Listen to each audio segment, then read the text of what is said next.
I'd like to call a town meeting of the Town of Lake Mills to order.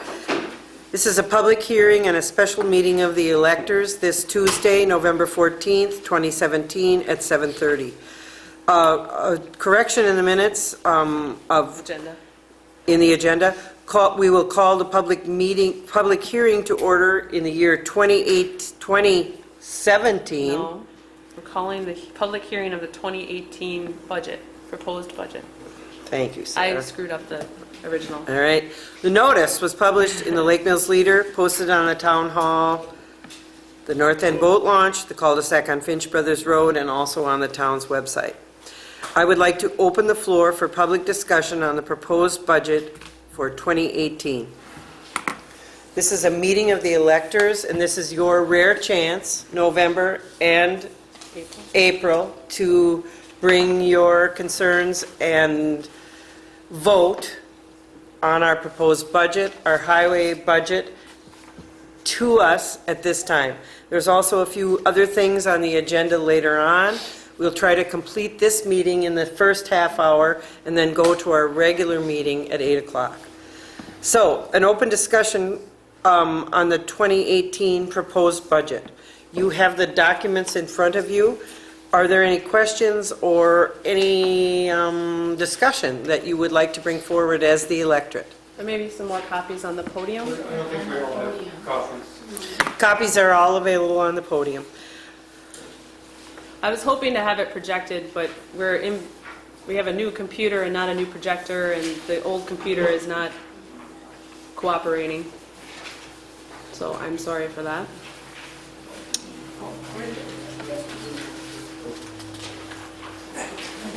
You guys want an agenda too, or you good? No, we haven't been. So take a few minutes and take a glance at what our revenues are, what our expenditures are, what the 2017 budget was, what the 2018 proposed budget is, and most importantly, the changes that you see, which are very minimal to the proposed budget. We had our budget meeting on October 30th. The board and committees met to get a handle on what we would like to see come forward in the next year. I don't know how closely the public follows this, but this is a pretty important meeting for us, and so here we have brought forward what we see in the future for the town of Lake Mills. Are there any questions? Are there any things we should discuss?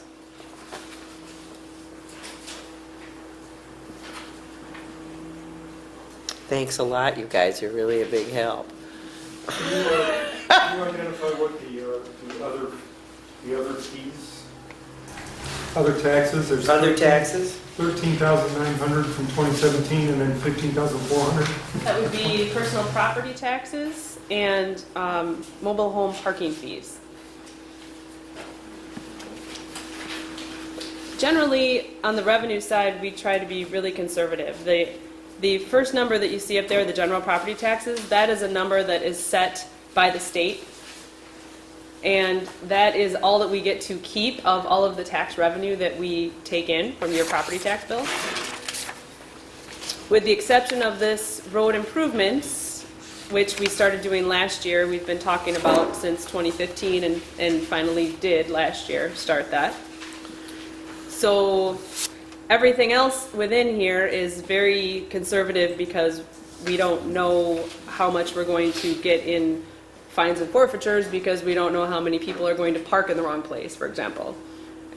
We don't know how much is going to be available for things like shared revenues with the city because those calculations haven't been made yet. So we just try to be really conservative on the revenue side.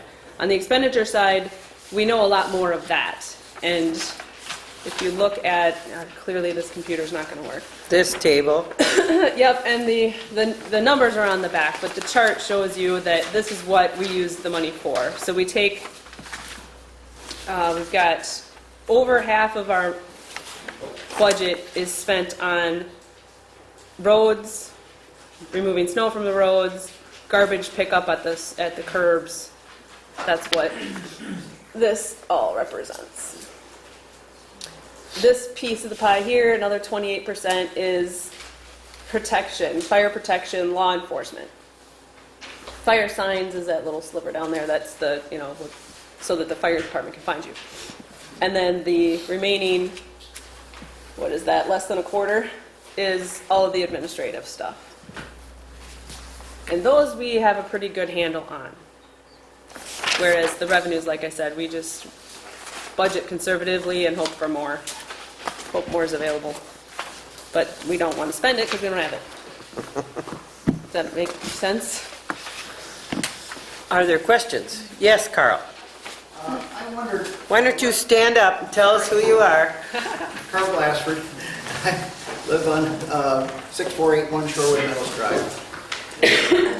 And I'm wondering what the status is of that handicap dock and boat launch that was discussed pretty thoroughly in the past. I wondered if it will get done next year. I'm glad that you asked that question, Carl, because what's hanging in the balance there is the property that we would like to place that on. And that is in the hands of the county at this point. We discussed this yesterday. I discussed this yesterday with the Parks Director.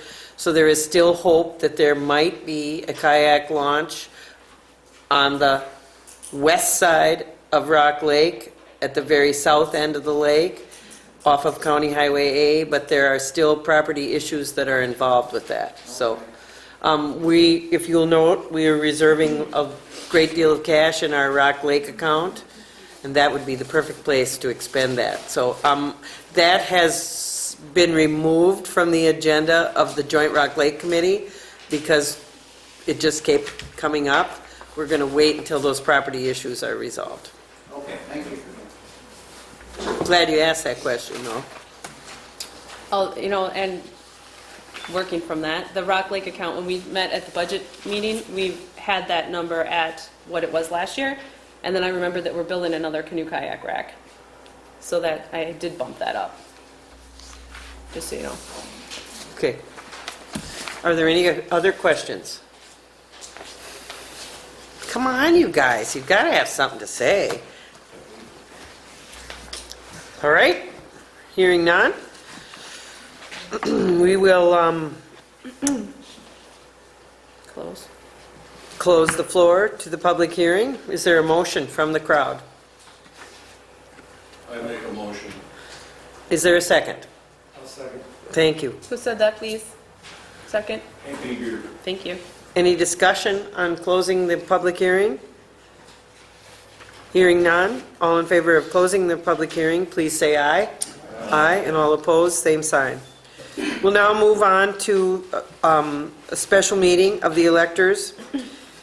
Item number 1 was noticed in the Lake Mills Leader and posted at the Town Hall, North End Boat Launch, and the cul-de-sac on Finch Brothers Road, and also on the town's website.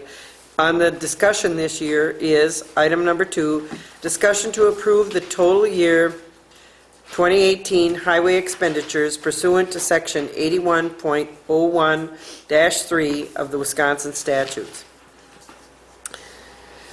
And so, the highway budget for this year is Same as last year. 191,000. 191,000 even, eh?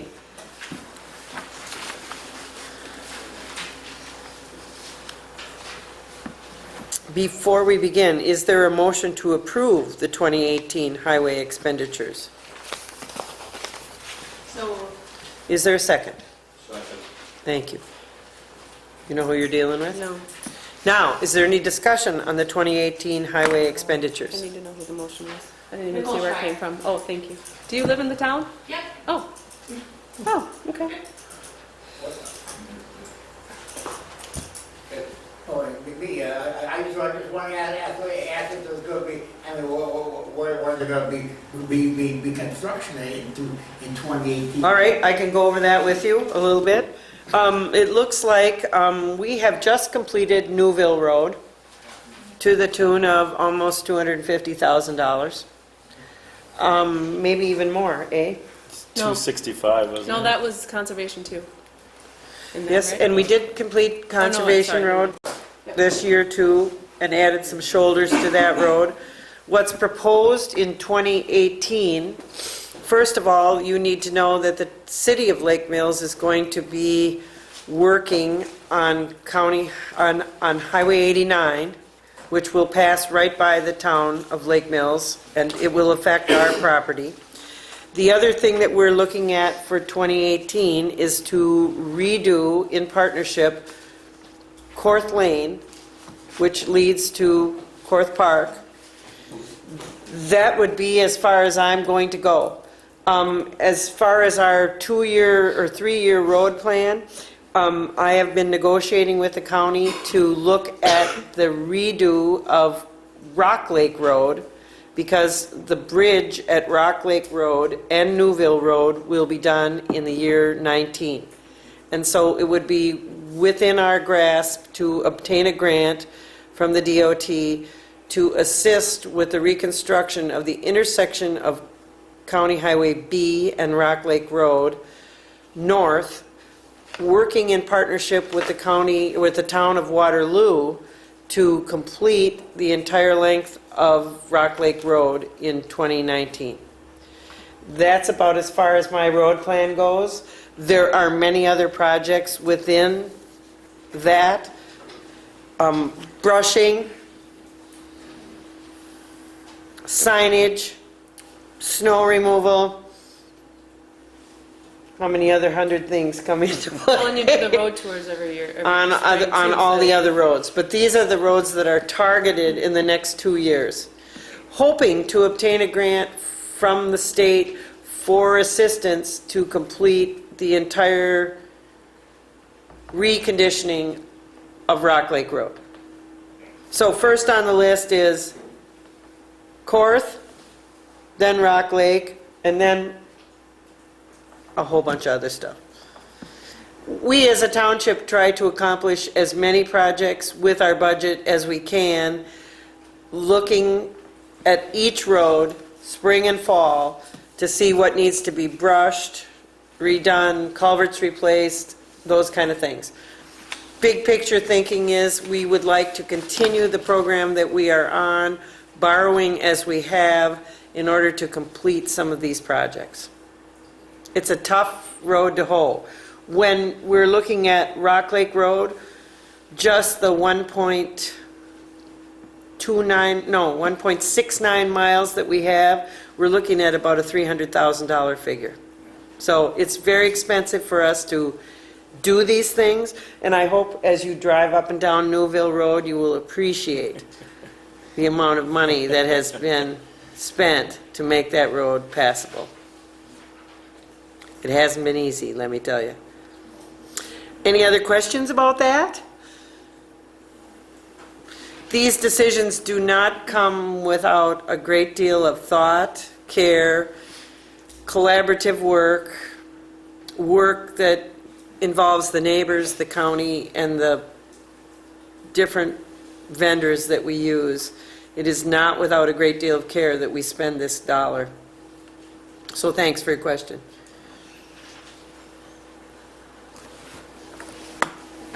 Okay.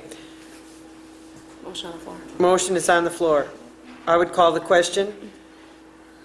All in favor of approving the total year 2018 highway expenditures pursuant to section 81.1, please say aye. Aye. And all opposed, the same sign. Thank you. Item 3, the discussion to adopt the 2017 town tax levy to be paid in 2018 pursuant to section 60.10-1A of the Wisconsin statutes. This is where you get to vote to tax yourself.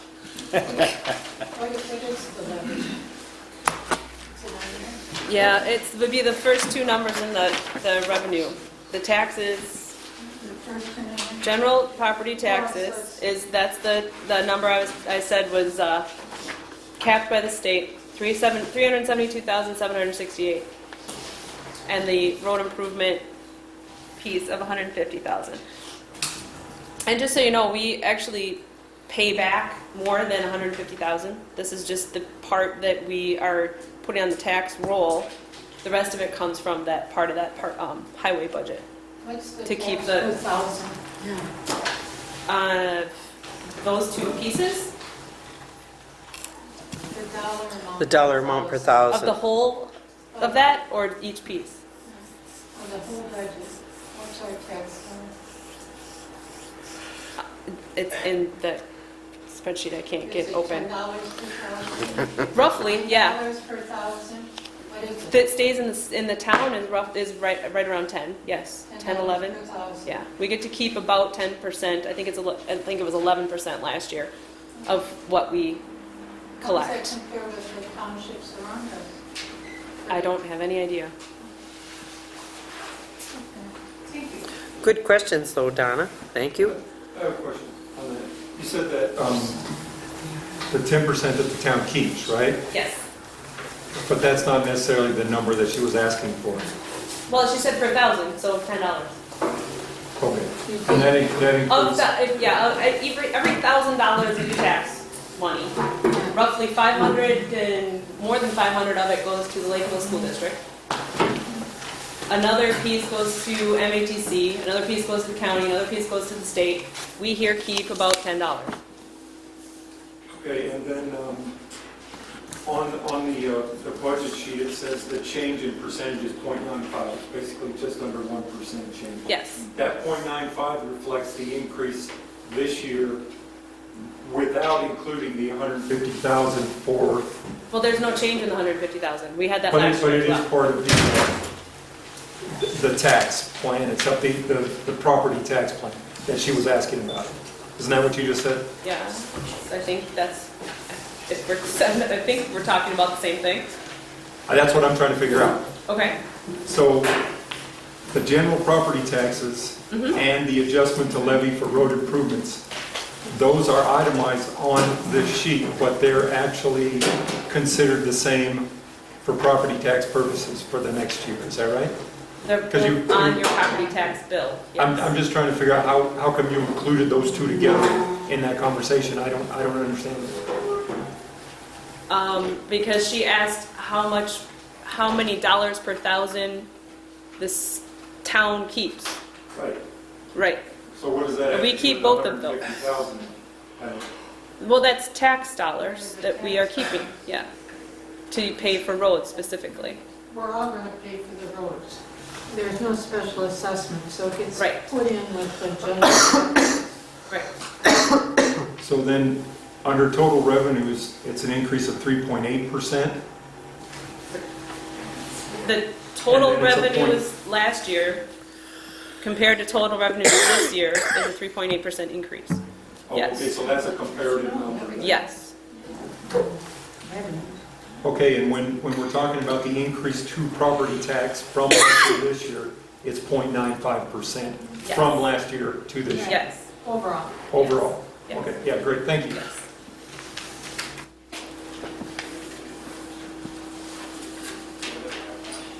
That's kind of important to know, too. We're not taxed on the revenues, we're taxed on our expenditures. No,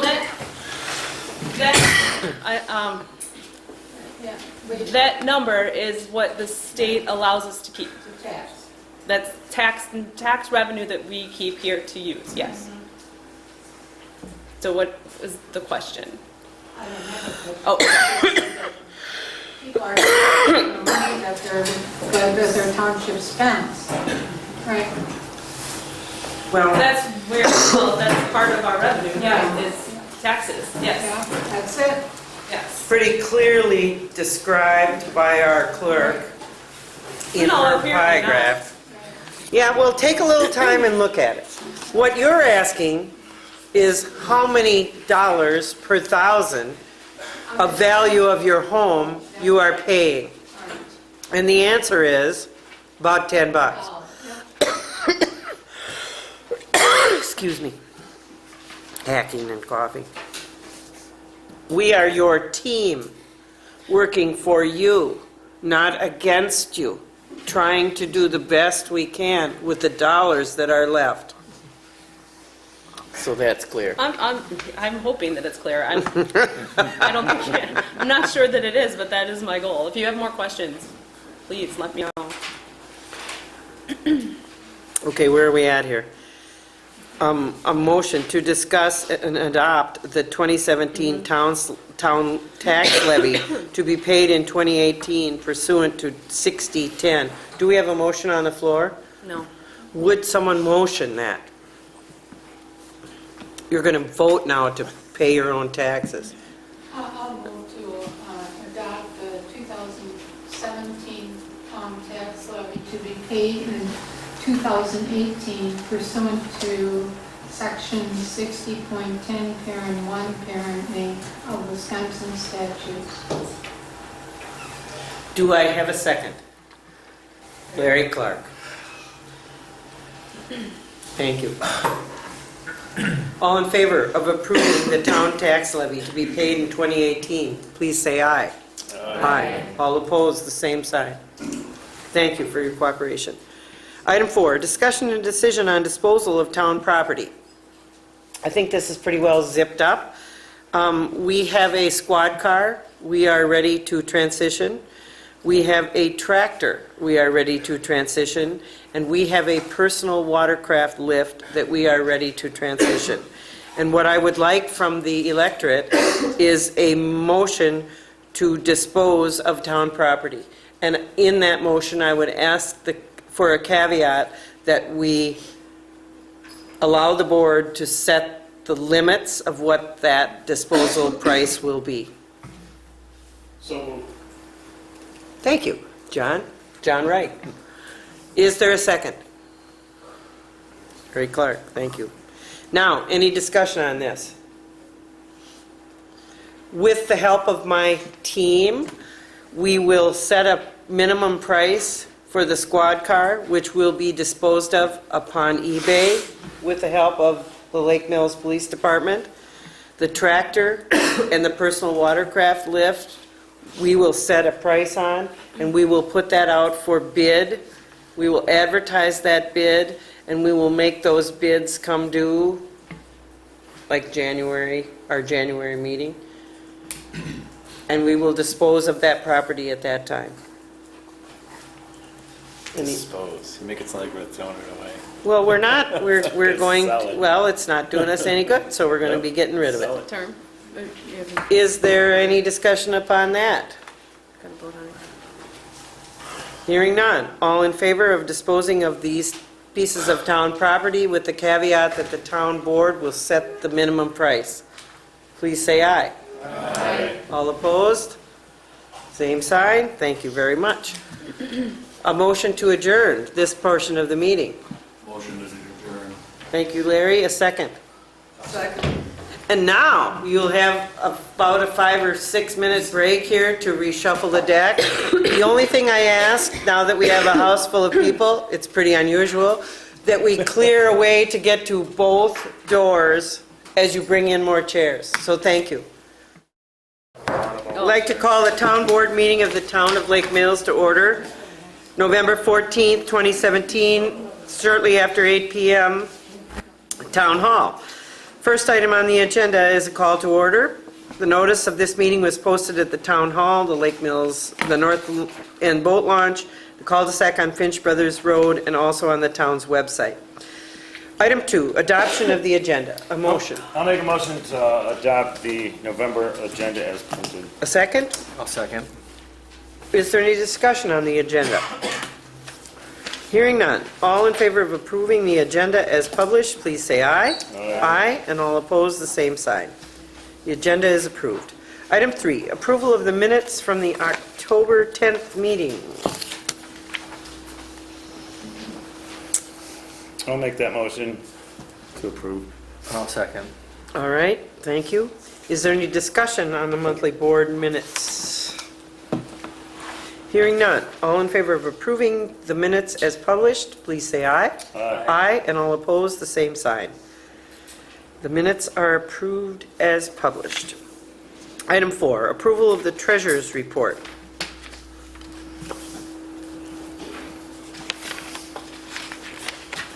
Make a motion to approve November's treasurer's report. I'll second. Is there any discussion or are there any questions on the part of the board? Hearing none. All in favor of approving the treasurer's report, please say aye. Aye. And all opposed, the same sign. Treasurer's report is approved. Item 5, approval of the general funding vouchers. I'll make a motion to approve November's disbursements of $153,139.77. I'll second. No. Any discussion? You have questions, Lee? Well, we're going to mention the squad setup, but because this came in a lot lower than what we discussed at the meeting. That's just equipment, that's not the labor fees. Okay, all right, so that'll be coming in. Yeah, he needed that. Later. so we could- He'll give us that in his report. All right, thanks. All right, approval of the general funding vouching of $153,129.77. Please say aye. Aye. Aye, and all opposed, the same sign. Thank you. And thank you, Sharon. And thank you, Sarah, for all your work on the budget numbers. I don't know if any of you realize how much work these part-time people do on your behalf, but they do a great deal. So thank you both. Item 6, reports. The police report. Here's your time to shine, Matt. Sure. Do you all know our police chief, Matt Miller? Most do. One way or another. Let's see, we had 52 hours of service for October. We handled 5 calls of service during that time, those hours that they were in. Had 34 traffic stops, issued 16 warnings, issued 26 citations, ran 18 hours of stationary radar, did 20 business and residence checks, did 21 park checks during that time of activity for patrol. Obviously the boat's off the water, and currently at Tuffy having its hull repaired, or the normal nicks and dings that it normally gets. We did receive our new squad car. We picked it up about a week and a half ago, and it's currently in the storage at Tuffy Boat right now. The money that was ordered was for the equipment and doesn't include the labor until it gets here. One of the things I just want to bring up that we did have a complaint reference people blowing the stop signs quite a bit at Woodland Court and Stockbridge Court. We have stepped up our patrol there, just to let everybody know. We will be there, and we will be issuing citations if appropriate at the time. So we did have a complaint from a citizen on that. Other than that, nothing really unusual or to report. Thank you, Matt.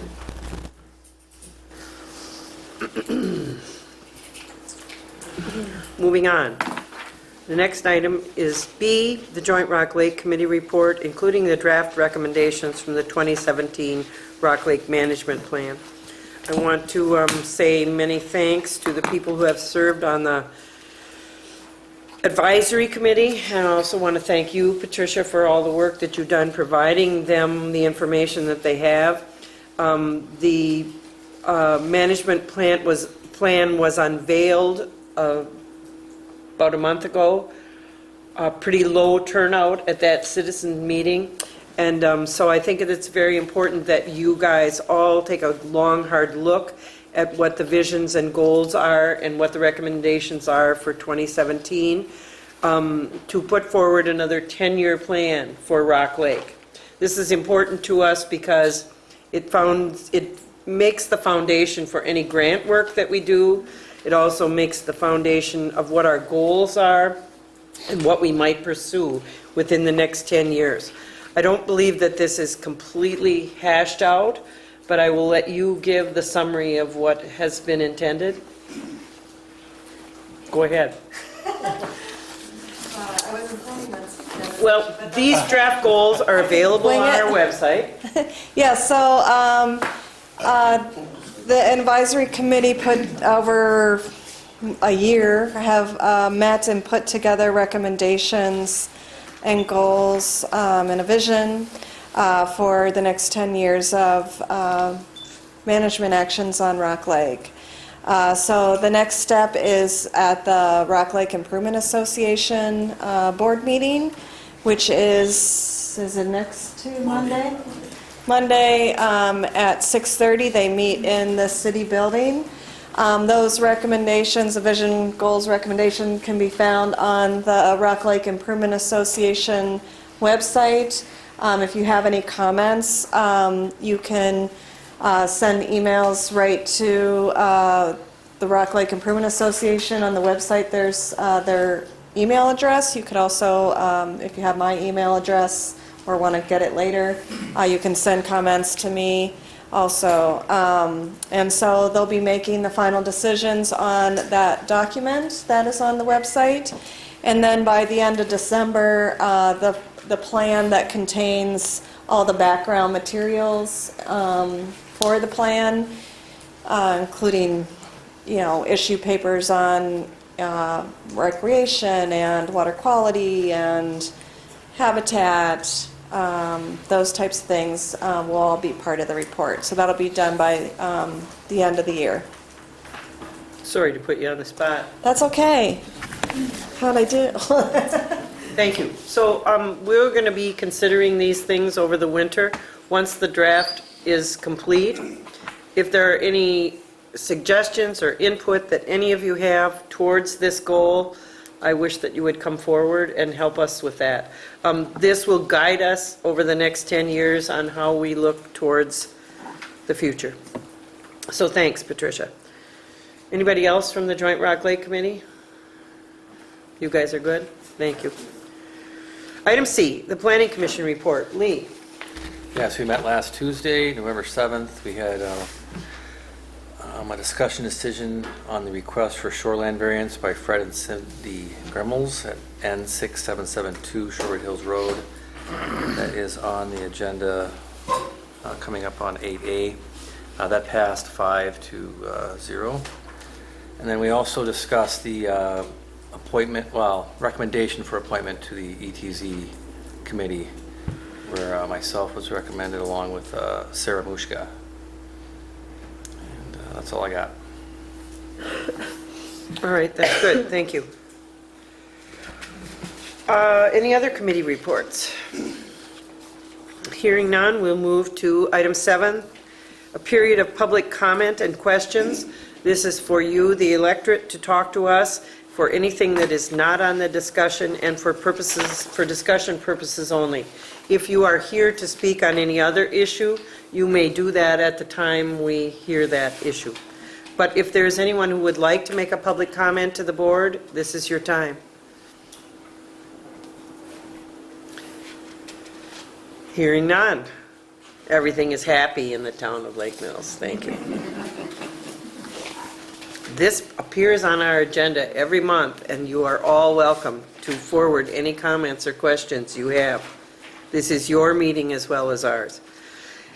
Item 8, application reviews. Item A, the discussion and decision on an application for a shoreline variance for Fred and Cindy Gremmels, N6772 Shorewood Hills Road. Fred and Cindy are here. Would you come forward, Fred? Or Cindy, whoever. And tell us a little bit about your shoreline variance and why you feel it is necessary. We purchased this home this summer, and we have a retaining wall that is at the 75-foot line from the shoreline. And the retaining wall was built about a year or two ago, from what I can tell, and it's failing already.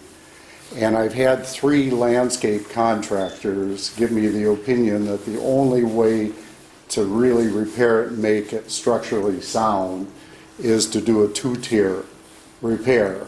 But then a portion of that would be at the 61-foot line from the shore. And so that's why we need the variance in that. That's a brief summary. I presented the plan to the planning committee and showed them the landscape plan. And we've met with Matt Zangel and Patricia to get their input in that. And we've met with our neighbors, and they're all in agreement with this plan. I have pictures too, if any of you would want to look at those. Appreciate it. So actually what you're asking for is to allow a structure within 75 feet of the ordinary high water mark of Rock Lake at your home, And I guess we understand the need for this. Are there any questions from the board? Hearing none. I think we aired this pretty well. I'm sorry that we even need to go to this point, but here we are, Fred. Okay. I would motion to approve the application for a shoreline variance for Fred and Cindy Gremmels at N6772 Shorewood Hills Road. Second. Is there any discussion? Hearing none. All in favor of approving the shoreline variance for the Gremmels, please say aye. Aye. And all opposed, the same sign. Fred and Cindy, you are now headed with the signature of the town board to the zoning committee at their next meeting, which Okay. I'm not sure is probably in December. I'll check. All right. Okay, thank We you. appreciate your appearance at both and all of the work that you've done to improve the property, so thank you. Thank you. Thank you. You might as well just stick around because you don't know what might come up next. Thank you for being here. Item number 9, old business. A, discussion and decision on amendments to Town Ordinance 5-6, regulating piers on Rock Lake.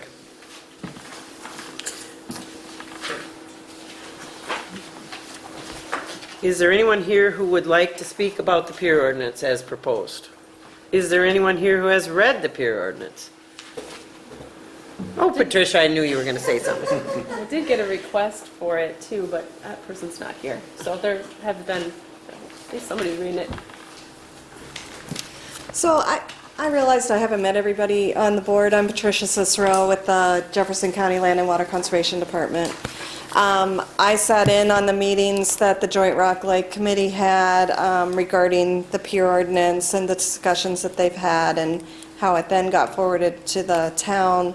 Hope came to the last Joint Rock Lake Committee meeting, and we were having a discussion on what was on the website. So I took a look at it, and there's a few items on there, and I haven't reviewed it fully. But there were some comments on the side that were still there that had to do with getting your lawyer's opinion.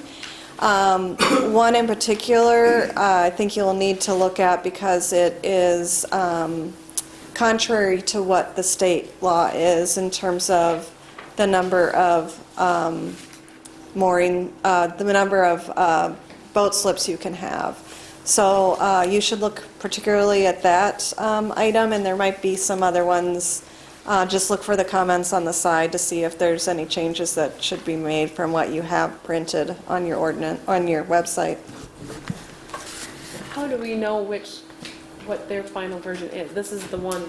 That is their final version, but I think that's the version that went to your lawyer. So I don't know if your lawyer made any changes. No, and what we need to do is redraft this so that it is complete, that the numbers are complete, and that all of the comments are removed. Well, yeah, when we have all the input, yeah. Looking for input, obviously, we don't have much input tonight. What our main advice from our attorney is that we work to have the town ordinance agree with the city ordinance. And with the city ordinances. That was his main challenge to us. And what we decided was that we cannot push the river with the city, that we would like to go ahead and adopt our pier ordinance and use it as a model. So what we're going to be doing in the next month is reformatting. We'll look at it again. I have had absolutely no input from anyone else upon what has been published. And so going forward, we'll put this on our agenda with hopes that we would have this established before next summer's boating season. My goal would be to get this done in January or February. Anybody else have anything? Okay, moving on. Item B, discussion and decision on increases in our building inspection fees. We, for many, many years, worked with independent inspections, and they were purchased in the last year by Safe Built. And We look back at our contract. Our contract had not been renewed since 2009. It was a self-renewing contract, and so Sarah and I both felt that it was necessary that we sit down and talk with the Safe Built people about our fees, and also talk a little bit about how our fees compared to other municipalities around us, and also to renew the contract that we had with Safe Built. Basically, I think we made an internal decision that we would not go out to bid on this. We're happy with the arrangements that we have with Safe Built, but we did feel like we should look at our permits. And so a comparison chart was drawn up, and what I would like to have our board look at tonight is the increase in the building inspection fees that we have proposed. This has come through the Planning Commission, making some changes in the percentages of square footage fees, also in a few minor things like the commercial square footage, the remodeling fees, the minimums for a permit for electrical, plumbing, or HVAC. And I know this is new to you, so if you would like to take another month to look at it, I'm cool with that, but I wanted to present this to the board tonight. The Planning Commission has endorsed the fee increases that we have proposed. If there is anyone in the audience who has questions about the fees or the building inspection contract, we had originally proposed that Safe Built would come to us this evening, but due to the size of our agenda and the lateness of the evening, they opted to stay home and be available by phone. And so if we have questions before we make a decision, I am more than willing to put this permit comparison online for the electorate to look at, but I thought we could probably zip this up tonight within our board. Dave, you're the only one who hasn't been in on all this meeting, so. Yeah, you know, it only is going to make a huge difference for the people that are going to build, you know, otherwise it's... Aren't here yet, Yeah. And it's not a huge difference. We're proposing to go for building per square foot from 12 cents to 25 cents. The Southeast Wisconsin Builders Association is recommending 35 cents. So we're looking at some square foot changes. The other interesting thing is, I think is interesting, is that we as a town keep 10% of the building inspection permit fees. The rest of it goes out to the contractor that we use. And so this is purely a service. It is not a money-making challenge for the town of Lake Mills. It is a service.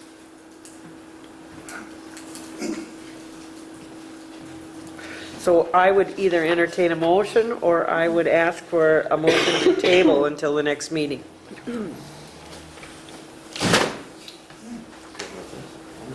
I'll make a motion to increase the building inspection fees to what is proposed, I think you should, effective 2018. I think you January. should make that effective January 1, 2018. Yeah. There are plenty of chairs, and we do not pass the hat. Second. A motion on the floor with a first and a second to increase our building inspection fees. All in favor, please say aye. Aye. All opposed, the same sign. I wonder, I don't think we made it happen. We do need to approve the contract. But that's not on our agenda. So maybe we need to move the approval of the contract to next month. I thought that was I thought we were gonna update the fee schedule and then attach it to the contract. So now Okay. we're updating the fee schedule for And we'll December. move this to November, to December.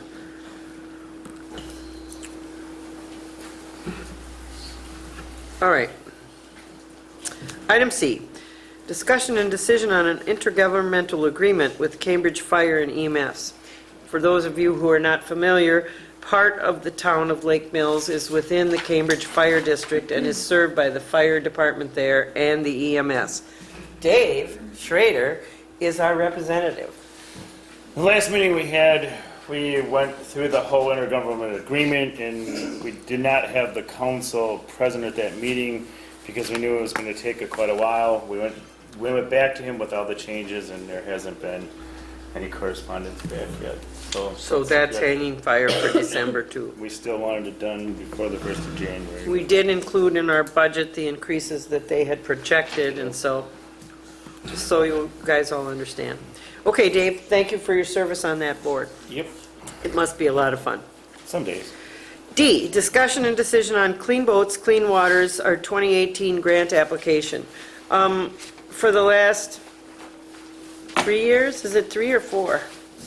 3. Or for the town? 4. We have instituted a program called Clean Boats, Clean Waters, which comes to us through the Department of Natural Resources. This is a boots-on-the-ground inspection, education, which happens at our boat launches. We've been very successful in the last 4 years getting the grant and processing the grant. The town of Lake Mills has taken the fiduciary implementation of the grant. Sarah, much to her credit, runs the payroll for the grant. We take all the financial responsibility for running it for the city and the town.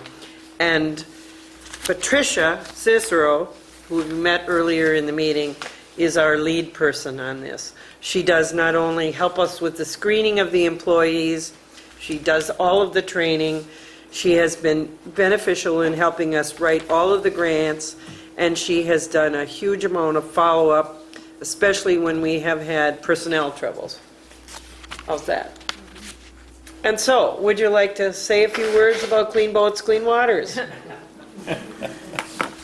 So the purpose of the Clean Boats, Clean Waters program is to educate boaters about the laws that have to do with the transport of invasive species in the state. So if you don't know, if you're taking your boat out of the water at a launch, you need to inspect it and get all the plants off, any animals that might be there. You have to drain the live wells. And if you go onto the road and get stopped by the police with water in your live well or plants hanging off your boat or trailer, you can get a ticket. Because we really don't want those species spread to other waters or those species coming to Rock Lake. Because we do have some invasive species that have not gotten to Rock Lake yet.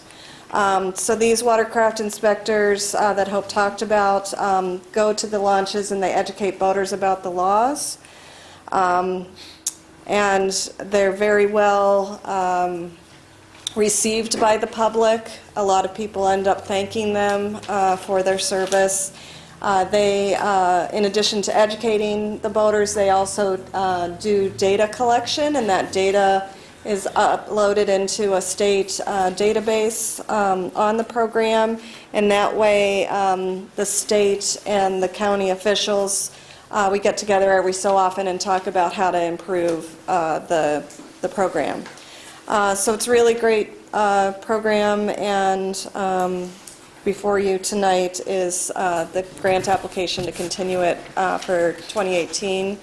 Last week, the City of Lake Mills did vote to approve their grant application. And just to remind everybody, it's 200 hours are required for the city. It's 200 hours that are going to be spent at the Sandy Beach launch and the Mill Pond launch. And then for the town of Lake Mills, it's 200 hours that are required for the North End and Ferry Park. Why don't Anything you else? tell us a little bit about the invasive species that we do have and those that we are trying to hold off? So Rock Lake, unfortunately, many of you probably know this, have a number of aquatic invasive species. The zebra mussel, Eurasian water milfoil, curly leaf pondweed, rusty crayfish, and a Chinese mystery snail, maybe the banded mystery snail, I can't remember off the top of my head. So those species can cause various harm to the lake, our properties, our boats, piers, and the lake environment. So just to go back to what the inspectors do, one of the questions they ask boaters is where they have been within the last 5 days, because zebra mussels can last out of water for 5 days and still be viable. So we collect that data, and they list all the places that these boaters have come to Rock Lake in the last 5 days. And when I looked at that for this year's data, there was a number of lakes where people were coming from that had invasive species that we don't want. One of the ones I'm really afraid of is this spiny water flea, which is a tiny little water flea, but it can totally change the makeup of the food chain in the lake, which would be a bad thing for fishermen. And it's tiny, and it can be easily transported in water or bait. That's in the Madison Lakes. There's also something new on the horizon that's in some Waukesha and Washington County lakes, which is the starry stonewort. It's an algae, actually, but it looks like a plant. That can be transported also. And there's, unfortunately, always more on the horizon. That's just a couple. Thank you, Patricia. Patricia, what about the hunters? I see boats going up and down the road with stuff hanging all over them. Do you give any consideration? Do they fit under the same criteria in the laws as the summertime activities?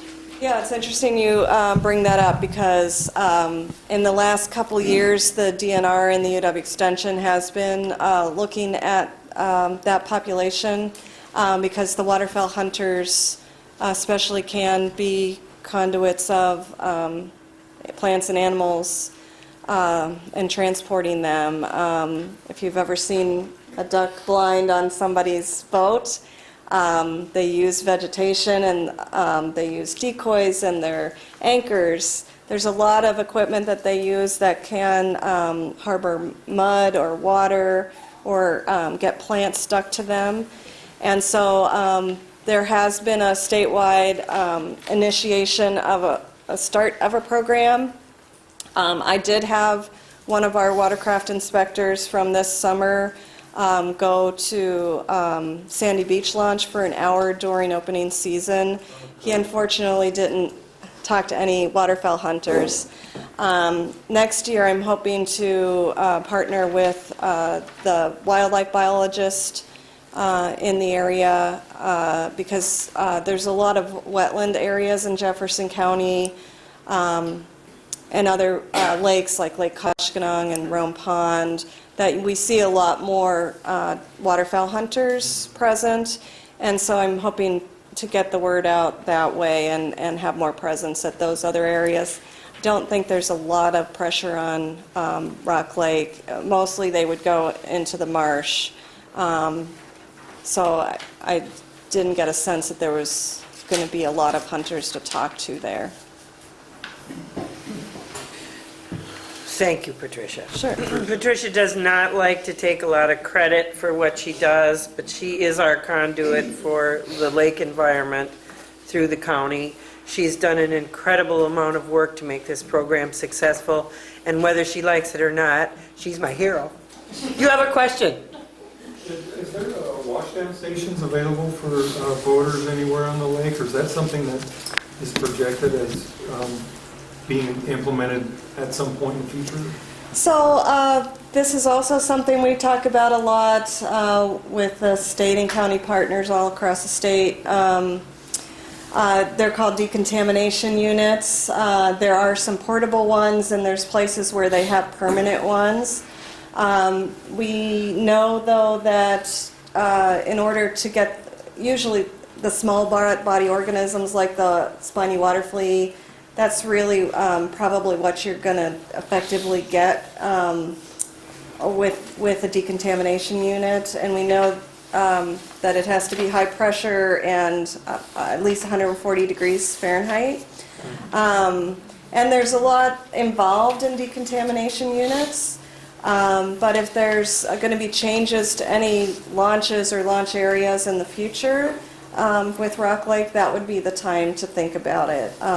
Because you need a source of water, you need an area where the water that that's coming off the boat that you're washing off doesn't wash into the lake. You need to somehow infiltrate that. So there's a lot involved in boat decontamination.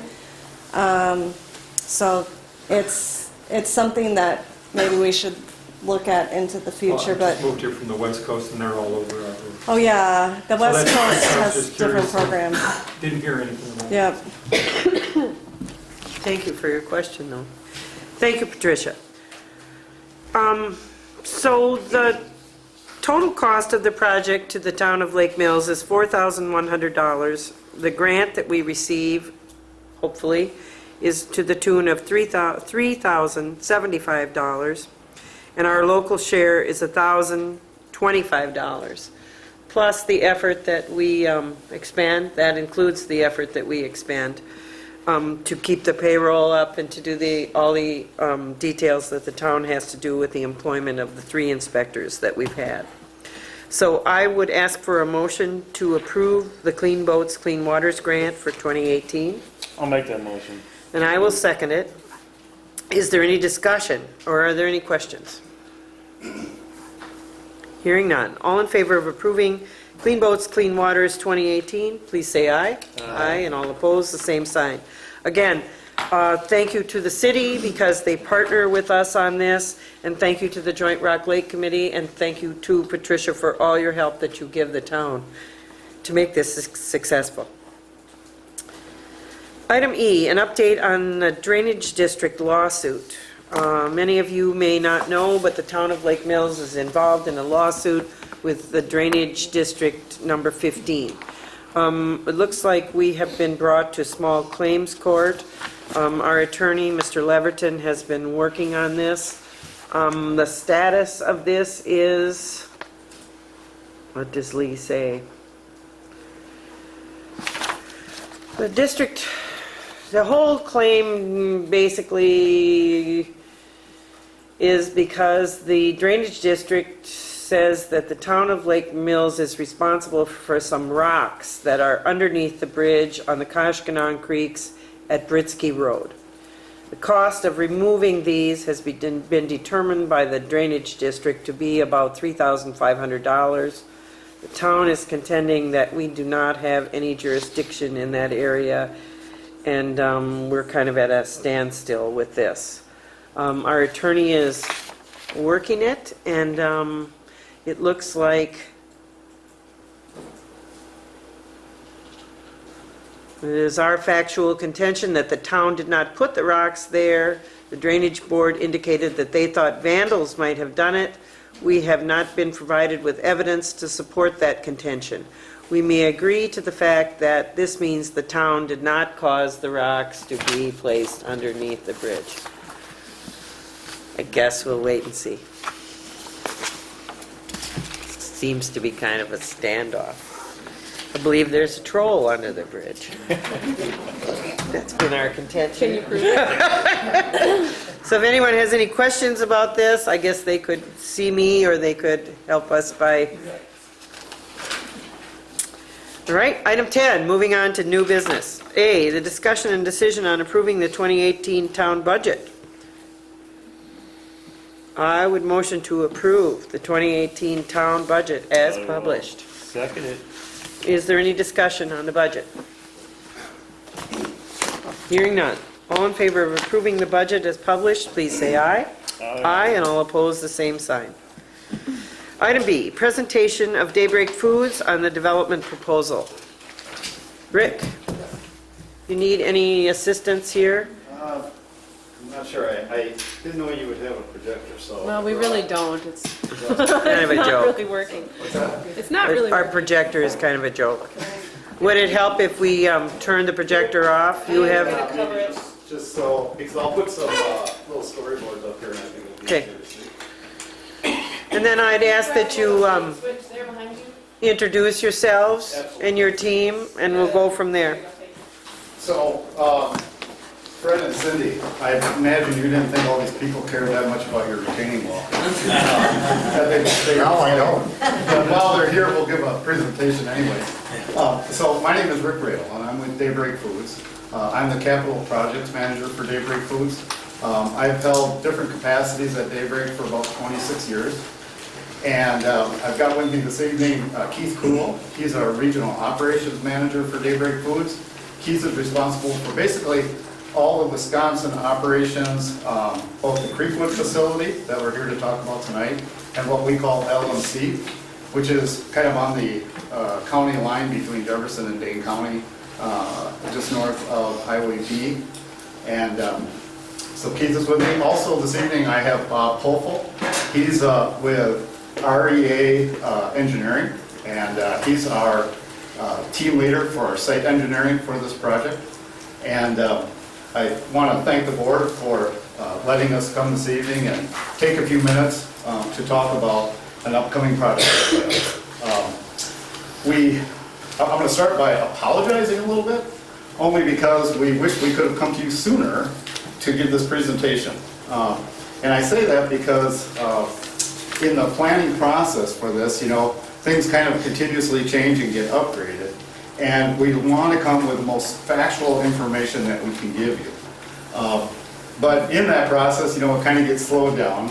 And in the world that we're going down with what we're calling cage-free in a new facility, that technology is almost changing about every 2 or 3 months. And so in the process of picking, we had to start by picking what type of aviary equipment we would want to start with in a new facility, and that took us close to a year to get to that point. And in that process, the options continued to change throughout that year. So it really slowed our process down. But for us, we're a pretty excited group here because we get to make some pretty appreciable changes to a site that has needed it for some time. Daybreak Foods bought the site in 2008, and Daybreak has really grown mostly through the acquisition of sites. We have facilities, I'll say, on the west coast of Iowa to the east coast of Ohio. And most of those sites we have acquired through purchasing. And then typically what we'll do is we'll purchase them, upgrade them, change them for whatever our customers are asking us to do. When it comes to Creekwood, in 2008 we bought it. We immediately made some upgrades at the site. We changed it from what was a shell egg grading plant, say, if you're going to buy eggs in a store, to a liquid plant, which is the vast majority of all the product we produce is liquid product. And that's strictly because of what our customers are asking us to produce. So, not too long ago, we were asked to start looking at cage-free as an option. Now, I want to make sure people understand the difference between cage-free and what might be considered free-range. So there's not a lot of chickens running around on the grass. They're in a building, but they're able to basically move around inside the building. So we had options, and looking at various sites where we could start this process and do some converting to what is conventional hen raising to the cage-free system. And we decided that the best place we could start is in our own backyard, which is here in Lake Mills. For our corporate offices, we have a great group of stakeholders here, and quite honestly, we have a facility that's really in need of some upgrading. I want to take any misnomers out of the air right away. We're not going to just remodel what's there. What is there will not be there anymore, and it will be considerably different, and I'm here tonight to tell you about what that is. Operationally, I have Keith here. And if there's some questions that we can answer tonight, we certainly will. And relative to any engineering questions, I have Bob with us. But our objective tonight is to bring you up to speed. This will not be the first time we approach this group, I'm sure, and the last time, but we will also be approaching the county. We will have public hearings through the DNR, so there'll be lots of opportunities to ask questions along the way. We want to be a good neighbor. We want to be a good part of the community. We know and we acknowledge in the past there's been challenges. We inherited a lot of those challenges, and it took a long time to fix them. I think we've come a long way. We're not done. To get to the point where we feel we need to be, and where I'm sure where you would want us to be, we have to make some serious changes. This new opportunity for us is kind of the perfect marriage of that. So I'm going to basically start by talking a little bit about what well, let me tell you, I guess, first of all, the process. So we looked at, could we just take the current Creekwood site as it stands right now and make changes to that site? We have contractual agreements with our customer, so volume that goes to the customer has to stay consistent, all right? So for us to just say, like, remove buildings and put new buildings up, remove buildings and put new buildings up, really won't work. Because every time we take a building down, we're going to drop volume. And we can't drop the volume because we have agreements that says we have to keep a certain amount of product flowing to the customer. So then we looked at, is there enough acreage that we currently own on the site to be able to do some additions and do the same thing? The answer is no. It's no for a couple of reasons. One, just don't have enough acreage. Number two, the setback requirements, that the county imposes both for just building or for, say, any kind of manure building or any kind of agriculture building with livestock in it. We have to meet those setback requirements. And that just kind of starts to squeeze you in so that now the property that we have that doesn't have anything on it at the site right now at Creekwood just really won't work. So plan B was, let's see if we could acquire some property, which we did. Across the street, we bought a farm, closed on it about, I'll say, 3 to 4 weeks ago. And we have, once we knew that we were probably going to be able to purchase a farm, we started planning using that acreage and then also doing some changes to what's already on the existing Creekwood site. Like I said earlier, what you see on the Creekwood site today won't be there anymore. So I'm going to start by showing you an artist rendering of what the new layer buildings would look like. Now, I want to mention that you're going to see a few different things tonight. You're going to see what are considered layer buildings, and that's for the cage-free layers. When you have cage-free layers, you also then have to raise birds in pullet buildings that are being raised for a cage-free environment. If I take a bird that's in a conventional environment and try to put it into a cage-free building, it won't know what to do. It's used to being like in a little cage, and its feed's right there, its water's just to the right, and it knows the 5 other young women with it, okay? So to make this work, we actually have to put up new pullet buildings also, that's what they're called. So we would also put up some pullet buildings that would be raising the birds to go into these cage-free layer buildings, okay? So, Can I get you to back up? oh, yeah, I apologize. I was doing that earlier because of the blinding light, Yep. Okay, so now, can you see that? So, let me go like that. Is it high enough? Otherwise, maybe you could snap it on. Yeah, let me see if I can. Otherwise, I'll probably hurt myself. Yeah, don't raise it. There. Okay. Thanks. So, the first thing that most people say when they see this, they're like, "Those are chicken farms?" Someone said that they look more like a horse farm in Kentucky. I like to think of them as cage-free horse farms. So, this is what the facility would look like. This is Crossman Road. Okay, so this is on the new site that we just purchased. It's basically right across the street from the Creekwood site. To give you a little bit of explanation, and I'm going to emphasize little, because we'll be happy to give more detail as we go. Tonight is just kind of a primer to get some knowledge out there to you, hopefully to dispel any rumors. and to answer a few questions as we go. So these buildings here, each one is a layer building that has 2 flocks in it, okay? So there'll be a flock on the left side of this building, another flock on the right side. There's 4 levels of birds inside the building. This side of the building will hold 200,000 birds. So if you do that math, 5 buildings, 2 million chickens will be on the site. Those will be the layers, okay? The manure from 2 million layers works like this. 2 things happen. Inside these buildings, where the birds are able to kind of like go where they want on the level that they're in. At night they go into their cages. They actually have like a little area with perches.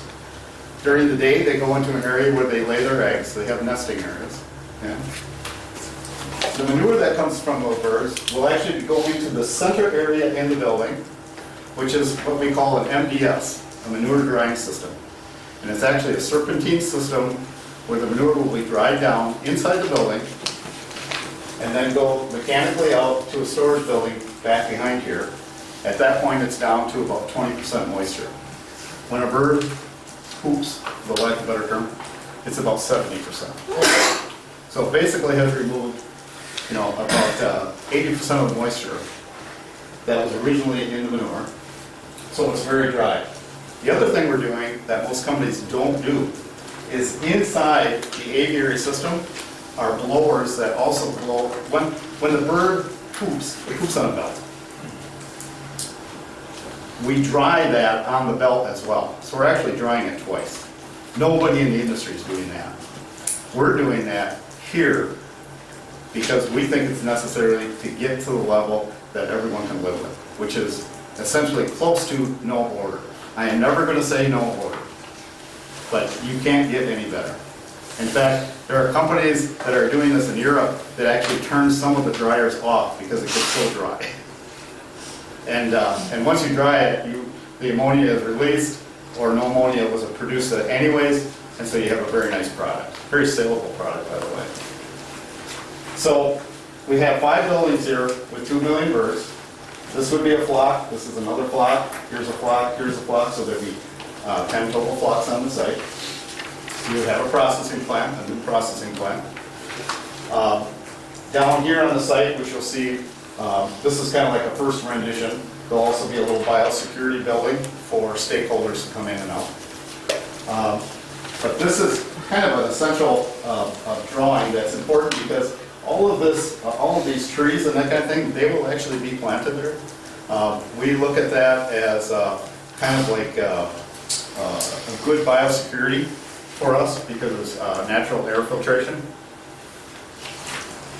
These buildings are what are called tunnel ventilated buildings. And this is very important. The air that comes into these buildings will actually come in the front end of the building. It will exhaust out the back. At the back, we are putting dust collection chambers so that dust that comes out of the building does not leave the site. As the manager of this project, the president of our company said to me, "Rick, no dust leaves the site." I said, "What?" "No dust leaves the site." He said, "I want a dust-free site."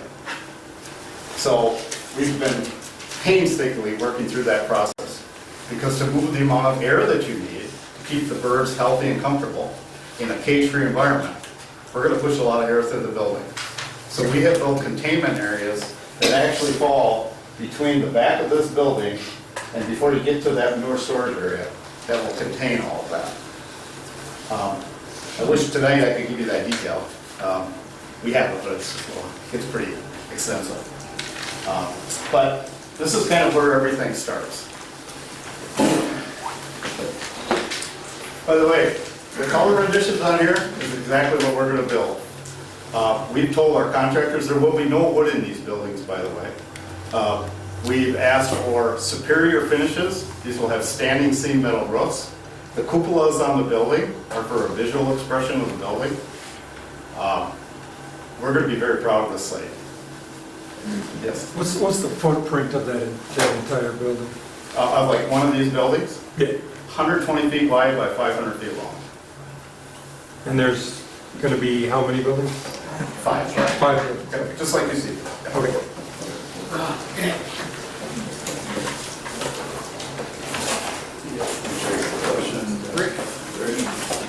Oh, I'm sorry. Yes. I mean, how tall is the building gonna be? The sidewall on the building is 40 feet. Yeah, so, and one more question, that picture that you saw, is that looking southeast then? Yeah, that's a great question. Keith, I'm gonna let you answer that. That would be southeast. Yeah, southeast. I mean, Yeah, then what's gonna have the buildings that are on the current side then? okay, the what? There's a house and barn shed. Oh, yeah. Okay, so we'll talk about that. That's a great question. Did you say 40 feet high 40 feet. sidewalk? 40 foot sidewall by 120 feet wide. I wanted to ask you too, Rick, how many birds are you currently permitted? How many birds do you have out there currently? We're permitted for 1.8 currently. You're permitted that for site? 1.8 million, and you're gonna add 2 million, so that would. No, put And we're gonna have 2.8. 200,000. Pardon me? We're gonna go to 2 million. We're not adding 2 2 million. million. So you gotta remember, what's there now goes away. Yeah, but if you already have a permit, you're not gonna give up your permit, I don't think.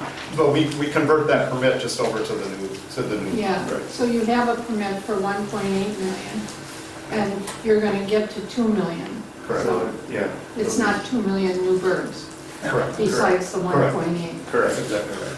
Yep. What's driving cage-free anyway? Okay, we ask ourselves that every day. So, and the question was, what's driving cage-free? It's really consumer demand, and consumer demand turns from customer demand. Now, there's all kinds of customers out there in the world. There are customers that want cage-free. There are customers that want free range.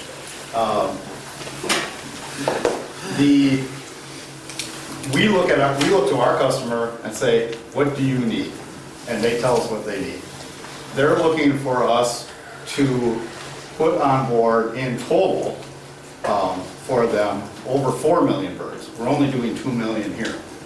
But, so they're looking for a lot of cage-free product to meet their customer demand. Who's there? So that's Who's there?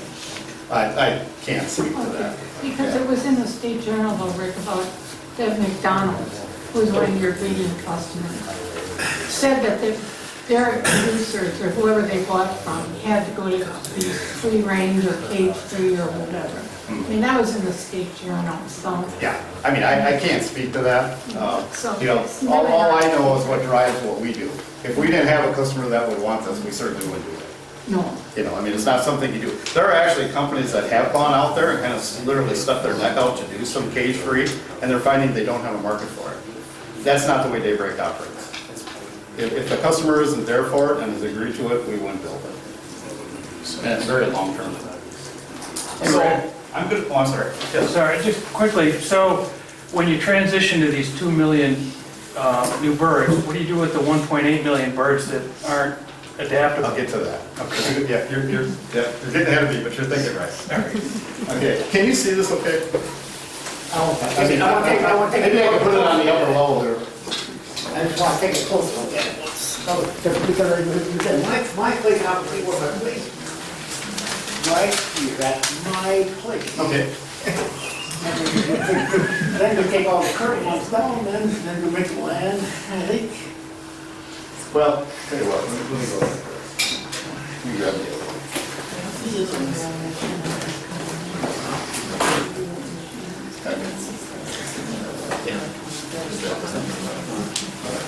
Up there's more. I think right there next door to me, the house and barn. Yeah, so let me answer some of those questions. Okay, so what I have here is a site map that shows the current Creekwood site, which is what you're going to see right here. And this is the new property that we bought right here, okay?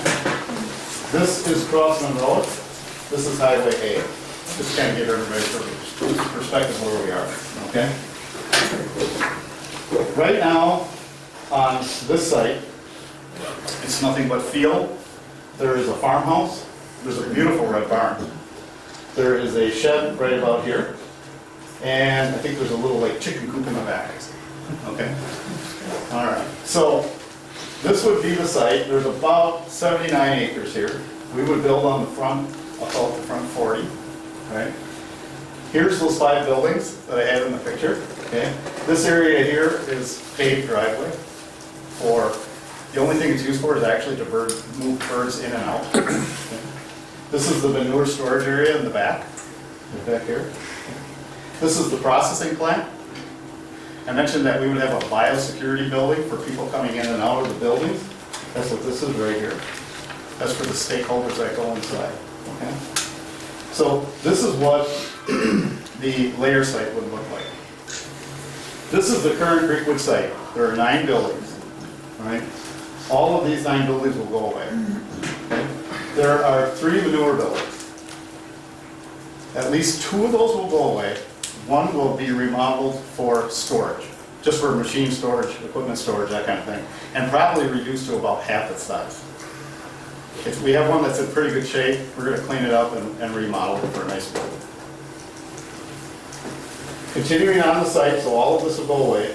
We have a feed mill that's there currently. That feed mill will come down. There's some grain storage on that site, a couple bins. We're going to keep the bins that are still good for corn storage. Over here is the wastewater lagoon for the processing plant. There's multi-cells for that. We're going to add 1 more cell. If we're going to, right now, how many birds do you have on the site? 900. Potentially up to 900,000. About 900,000. So we're doubling the amount of eggs that we're going to break through that processing plant. So we need to expand the lagoon system for the wastewater. We have area for that. That's already been plotted out, and that's what you see there. And then I mentioned that we needed 3 barns for pullets to raise the young birds, and they're literally raised from 1 day up to 18 weeks until they're moved to the layer barn, and that's what these 3 buildings are right here. 3 full barns. Okay. We would also construct a new feed mill. Okay. The feed mill that Keith has out at Creekwood is old and tired and has gone through a few durations of change and improvement, but it's just tired out like the rest of the facility. So that would go away. A new feed mill would be built right here. Okay? And that feed mill would support the layers, the pullets, and also the birds that we have out at the other, what we call the LMC site over on Highway Hole. Yeah, that's a lot to digest. Any questions? Isn't there other facilities out there that are leased out to other companies for other products? Ask that again, I'm just not quite sure I'm understanding the question. Is there other facilities that are currently at the Creekwood site that are being leased out to other companies for other products? No, there is not. There is a dog food operation right here. I believe it's like a dog food operation, Keith, is that what that is? Yeah. But that's not ours. That's not even our property. That's just a separate company. And that would remain where it is? That would remain there, yeah, exactly. We're not doing anything with that. Okay, thank you. Yes. Are there long-term redevelopment plans for where your current buildings are, or is that just bulldozed and pasture? You're good. So, that's why I got ahead of myself. So, this is what the site would look like.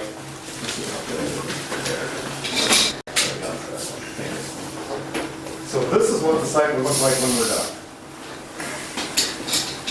So what you see is all these buildings that are here now are gone. Remember I told you we would take one of the existing buildings and make it about half? That's what that is right there. Okay? The only thing that would be left on that site that we would still use, there is 1 pullet barn for raising conventional pullets. It's actually a rather new barn. We're going to continue to operate that, and we're going to upgrade it so it has the same manure drying capabilities inside the system. And we're going to continue to raise conventional pullets, conventional birds for other sites of ours, like LMC or even out of the state, wherever we might need them. So that one will continue to run. So we end up with a total of 4 pullet buildings, the existing one here.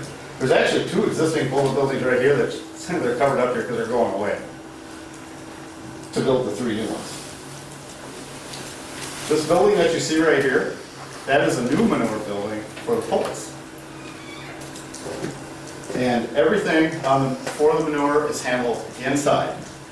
So off to the side of these buildings, there'll actually be a drive-through where a truck goes in, door is shut, they load the manure, they pull a tarp over, they take it over to this building. It's actually got a drive-through, they drive inside, empty it, and go do it again. Everything's inside. And that's the same case over here, of course, because everything will be conveyed inside. That's all done by conveyor. And everything is handled inside. And these will get emptied as needed by trucks. Semi-trucks literally will pull in the building, they'll get loaded, they'll get tarped, and pull out. Can you expand a little bit on the wastewater system and the expansion of that? Yeah, I'll do my best on that. So right now, what we do is the washing of eggs and the food processing that goes on with liquid egg product, is what it's called, requires, I'd be hard pressed to tell you the exact number of gallons per day kind of thing. But at the end of the day, right now, the wastewater from the current plant, which is situated right about here, pumps that wastewater down to these lagoons, right? What we're going to propose to you, and we're going to talk about this a little bit more, is we would propose that this processing plant, we would do what's called a force main and push that water back over. We'd like to reuse these because they're actually working quite well now, and it would be a shame not to use them. We'd rather not disrupt this property back here if we can help it. We just would rather not. It's nice property, we've got good neighbors back there, we'd like to keep it pristine. And so rather than do that, we would like to use this again. And it would be, we would then haul off that wastewater like we do now to be land applied. And we have a regular permit for doing that. So. Couple questions, Rick. Yes. Right east of the digester, what is that driveway or what is that? This right here?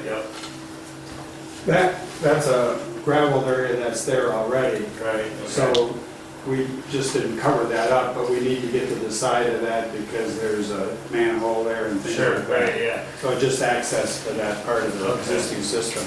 The other thing you had said that the mill was going to be removed, but the grain storage would stay. Right. So that's not on there? Well, I'll tell you what, yeah, you're asking a good question. And the guys that did this, some people in his office, we were like, okay, we need this taken out. And they did their best. But there are a couple large grading beds that will stay there, yes. Right. Then what happens with the rest of the processing plant and yeah, the shop that's there? so that's a good question. So he's talking about right up here. We're debating what we're going to do with that. The building, in fact, Keith and I were talking about it this evening. The roof on that building is in pretty tough shape. It's a nice building. It looks nice out there. It's been kept up very well. I'm not quite sure what purpose it would serve for us yet. So we're just kind of batting that around. We hate to take it off the map yet because it's just a nice structure. Same with the shop. Just as average, just rebuild 5-6 years over. Timetable on as you put up and take down? Yeah, so let me go through a little bit of that for you. I want to tell you where we're at with the permitting process, which goes through the DNR and goes through the county and then goes through this board. Okay, so we have submitted and got approved our what's called an NOI, and that basically is a notice of intent, and that's done for stormwater control. So when we lay out a site like this, we have to be responsible how all the water flow will fall off the site, okay? We also, in that process, have to do a couple things. We have to do wetland delineations, okay? So there are some wetlands in this area. And the DNR basically points those out on a map, and then we hire an engineer to go out and confirm, are these wetlands? We've gone through that process. They're part of the NOI, okay? The other thing is cultural and historical. We have to make sure there aren't any artifacts, Indian artifacts, or whatever that might be on the site. We actually had some concern that there may have been some right about here, okay? So we had to hire an archaeologist to come out. Back in 1979, there was a gal from the University of Wisconsin-Milwaukee that had determined that there was some possible archaeological sighting in this whole area, in even over here. And so a couple spots were pointed out. One spot could have been right here. They went out, they checked it, they dug, and determined it wasn't anything. But that's, and then the DNR has to approve that archaeological find from their onboard archaeologist, which has been done, and so the NOI was approved, okay? So that's where we're at with that stuff. We have also, because this is like a linear path, we have also submitted plans, and they've been deemed complete for this manure storage building and this waste storage building, these two, okay? Because we have to submit structural plans for those, because they're gonna hold manure. They can't leak, they gotta stay dry, they gotta, do a good job of containment, okay? There are very tight restrictions on that. We've had multiple engineering teams working on that between Bob's team and our general contracting team in Des Moines, Iowa. Yeah. So those are in and are now are in the approval process. It's like a maximum 90-day process kind of thing. The thing that we're doing right now is, number one, we're speaking to you. Number two, we're preparing to meet with the siting committee for Jefferson County, because that'll be the next step. And then, by the way, that committee will be looking to see how you feel about it as a board. Okay. So that will be the next stages. But like I said, it's somewhat linear. We can't come to the siting committee until we have approval of our manure storage buildings. Okay. So everything kind of has to happen in a line. Okay. Now I'm getting to the punchline. So when do we want to start construction? Spring of next year. That's when we would like to break ground. More than likely, we would start breaking ground in this area because we need to put up public buildings first. What happens is, in this construction process, as you can probably imagine, as you start getting your layer buildings built, you want to start putting birds into those buildings to use those assets. Okay? To do that, we have to have the young birds grown to do that. So we have to start with getting some public buildings started. That would be probably the first place we start. This whole process will take about 2.5 years. Okay? You can see it's a large process. These buildings that are current, what we will do is, as layers are placed into these new buildings, we will stop populating the existing buildings. When they're done being unpopulated, we will take them down. And that's actually part of the whole removal process as part of our permitting. Is that one by one, or is that the whole facility? I'll tell you what, that's a great question. I'd like to do them one by one. I don't know if that's the most prudent thing to do, okay?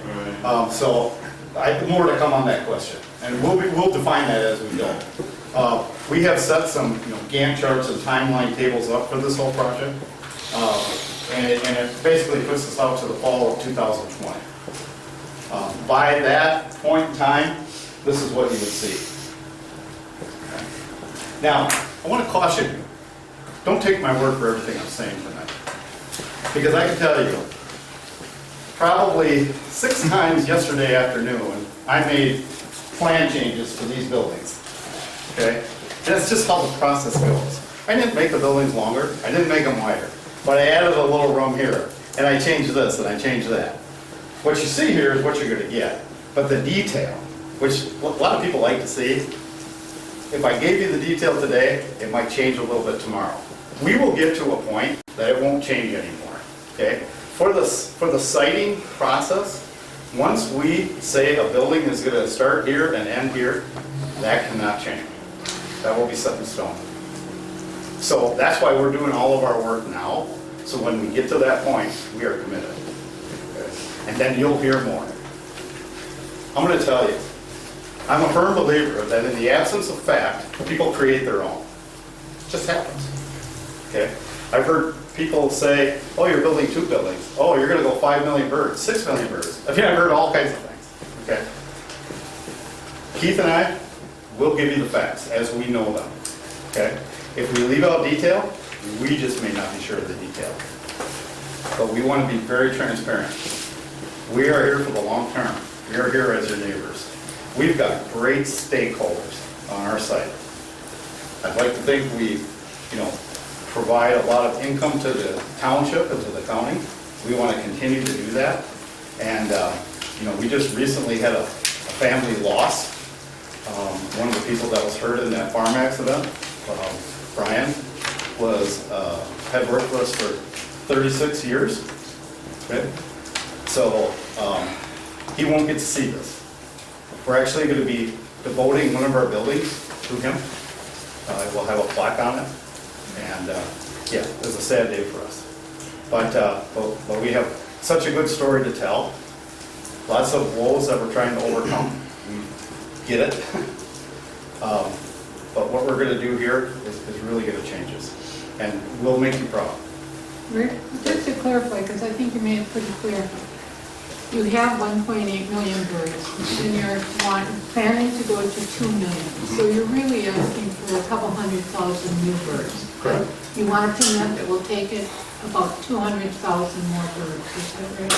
No, actually, we would be asking for, we're gonna take just layers right now. So if we have 1.8, we'll take the layers to 2 million. Okay. So we would add the 750 plus the difference of the 1.8 to 2 million. Or 750,000. So there'll be an additional 750 besides the 2 million? The top line is 2 million birds out there, whether they're bullets or layers. Right, so the current permit is 1.8 million. Okay. Okay, so we're gonna go from 1.8 to 2.7. Oh, 2.7. 2.7. Now that includes the ponds. That's okay. I'm right. asking That you includes 1.2 Delta. is the cap. Right. Yes. And then, well, what you're really saying is that this company is growing. Yes. The value of this company has really grown over the past few years. Rick, I'm not sure if you mentioned that I was listening, but I wasn't. All this is hard surfaced.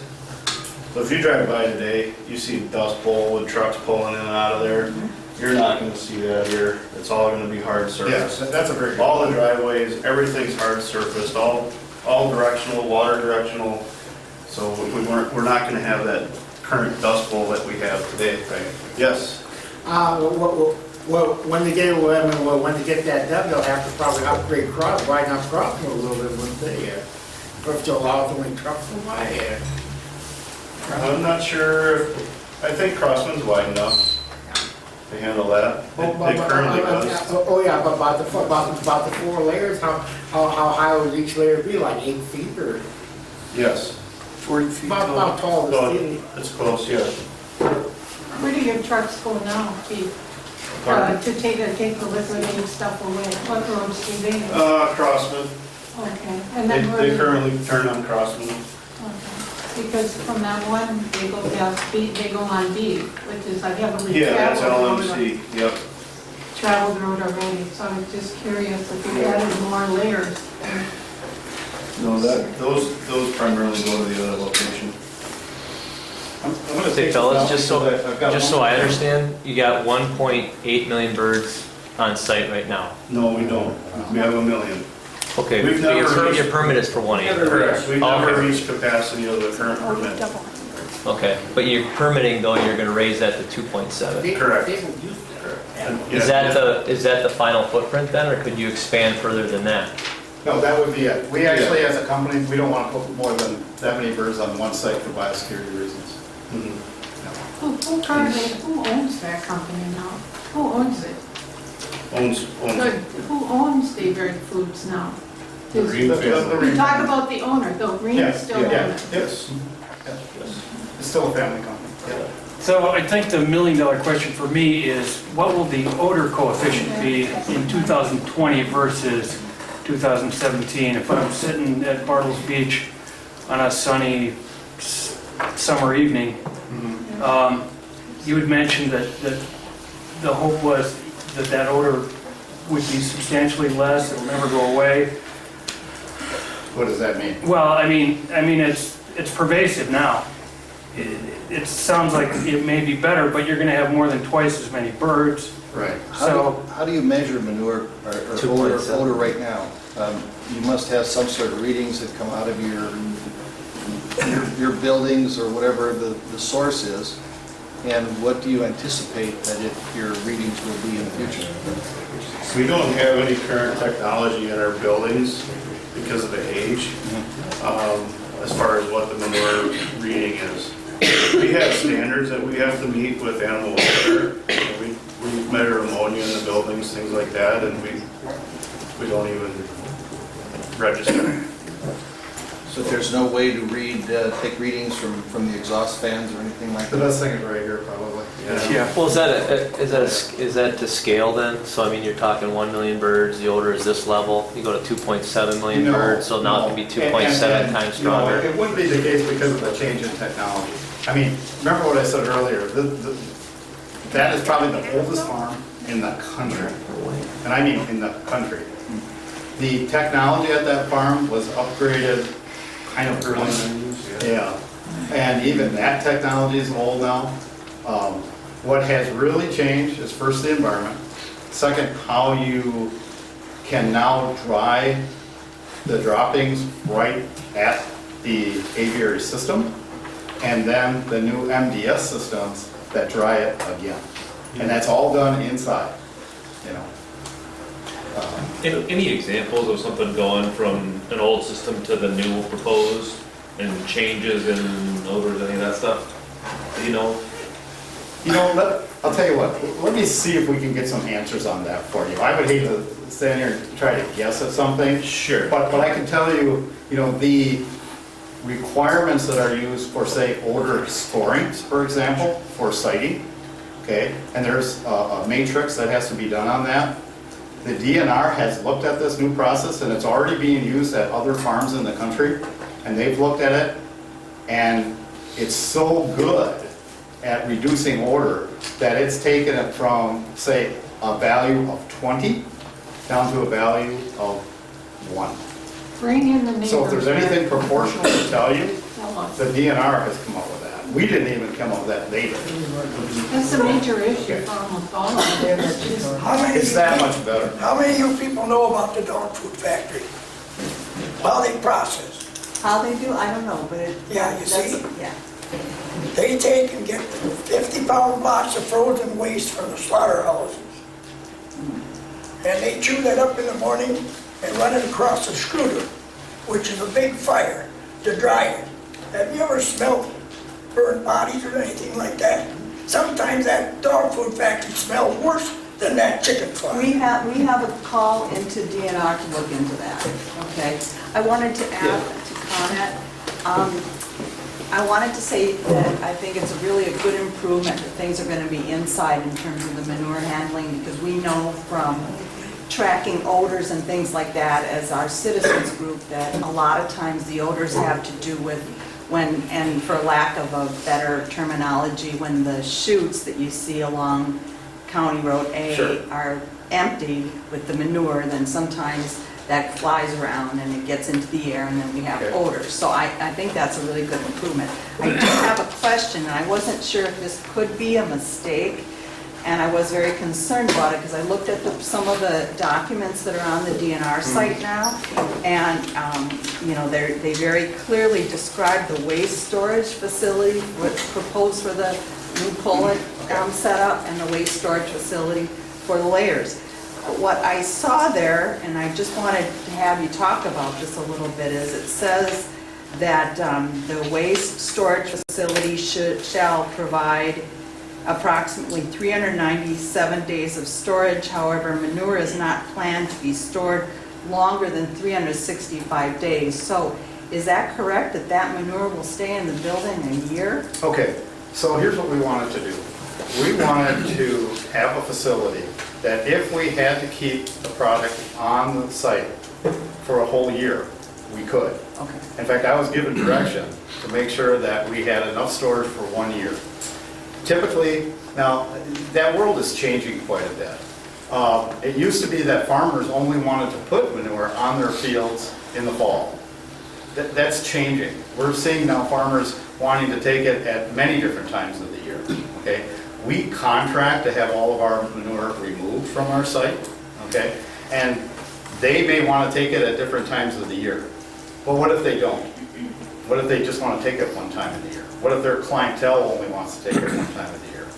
Because the moisture level in this product being down to 20% or less than 20% moisture, you'll be able to walk in that storage building and you probably won't even smell manure.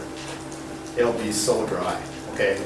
But we want to have the ability to contain it for up to a year if we need to. Actually longer, but we're not going to. So is it possible to kind of aim for 3 times a year for getting that out of there? Because I know that... In fact, it's funny you should say that. I had a conversation with our VP of operations just the other day, and he said to me, he said, Rick, he said, I want to move it all the time if we can. Like, that would be ideal, but yeah, I still think at 20%... It definitely wouldn't hurt, right? 365 days is too long to be in there. Yeah, well, that's kind of the standard, because that's when farmers like to put it on the field. But like I said, that's changing, and there are more farmers now that will take it at different times of the year when they didn't in the past. We prefer it too, Anita. That would be, okay. It'd be to our advantage. Thank you. Yes. Can you talk a little bit about the traffic impact? Yeah, in fact, I would like to talk about that in a minute, because one of the things that I do want to present to the board is an idea that we would like the board to consider for us, okay? Now, I'm going to start by pointing out this, and then I'll show you a little more detail. So remember I said we're going to put a new feed mill up. Daybreak currently has, I'm just going to hang on for a second. Daybreak currently has, we have one feed mill at this operation, right about here, okay? We have an old feed mill just north of town if you go over the interstate on A, and that feed mill doesn't work as a feed mill anymore, we just use it for grain storage. That's probably as tired or more tired than that one, okay? So to feed this many birds, we need a feed mill, okay? So we decided, originally we were going to try to put the feed mill on this side of the road, close to the layer barn. It just doesn't fit. It conflicts with biosecurity, it creates a real traffic hazard, it would not be a good place to put it. So we decided we have the property across the road, why not put it across the road, okay? But now we're trucking across the road, okay? Now that creates other problems, and we know what agricultural traffic can do. So what we would like to propose, and this is done in many areas, we would like to run an overhead conveyor across Crossman Road over to the layer site. Okay? Now, I'm not dreaming this up. This is done in several areas for different industries. This is Crossman Road, and that's basically what that conveyor would look like. Okay? This was actually done by one of the feed mill contractors that we're talking to as a possible general contractor for a feed mill project. This would be 18 feet in the air, is that right? So it'd be plenty high. You know, the maximum truck can be, I think, is 13.6. So this would be 18 feet. If we need to go higher, we can. Right? The feed mill would be over here. We would convey across the road and go into the feed bins that are in the front of the layer buildings. Okay? Now, just to do a little math for you, if I was to truck that feed across the road, which we can do, but if I was to truck that feed across the road, it'd be about 20 semi-loads a day. Okay? It's just a safety hazard. It doesn't make a lot of sense. I guess it's legal. It's going to beat up the road to the point about traffic. And it's just not a good biosecure thing to do either. Okay? So we would propose that we would put this across the road. It would help us with biosecurity. It would help with vehicle safety. It would obviously make us a little more efficient because we don't have to try to run these trucks all day long. Okay. We've actually asked our engineering company, Bob's group, to look at examples of where this has been done in the past, because I'm sure if the board were amiable to it, they would have to put an ordinance and an agreement together, because there's lots of issues that go with that kind of thing. This would be fully covered on top and bottom, so it wouldn't get wet. We don't want anything on it to get wet anyways. There wouldn't be any spillage because it would have trays and everything underneath that would catch anything that might come off. It would have a catwalk next to it for service. Okay? So we found some examples of these kind of things that have been done in the state of Wisconsin. From that, we took and drafted up a typical type ordinance that could be used for that. And we took the liberty of actually being able to present it to the board as, I'll say, kind of a place to start when it comes to. You can have this, right? That's yours. That you could, it's a Word document, by the way. That you could look at, you know, how you could put an agreement together with us. Because obviously we would have responsibility and liability. But we would be asking for it because what it can do not only for the site, but reducing by a vast amount the amount of traffic and other safety issues that would be between those two sites. So, like I said, this is done quite frequently, and it would be a good option. It would help us. It's not 100% needed, about 82%. So what's the total And distance? that's right about here, by the way. What's the total distance of the conveyor belt? Yeah, that's a great question. Bob, do you know what it is from about here to here? I'm going to say probably 600 feet, if I had to guess. I was going to say 5. 5? Okay. Yeah.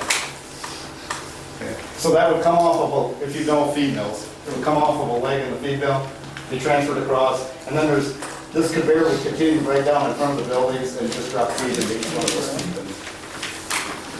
Just replace trucks driving across the road all day long. Okay, what about getting the wastewater from the current site to the Thank you. So what we would be proposing is that whatever right-of-way agreement that we would come up with you for the overhead, we would also then include an underground right-of-way.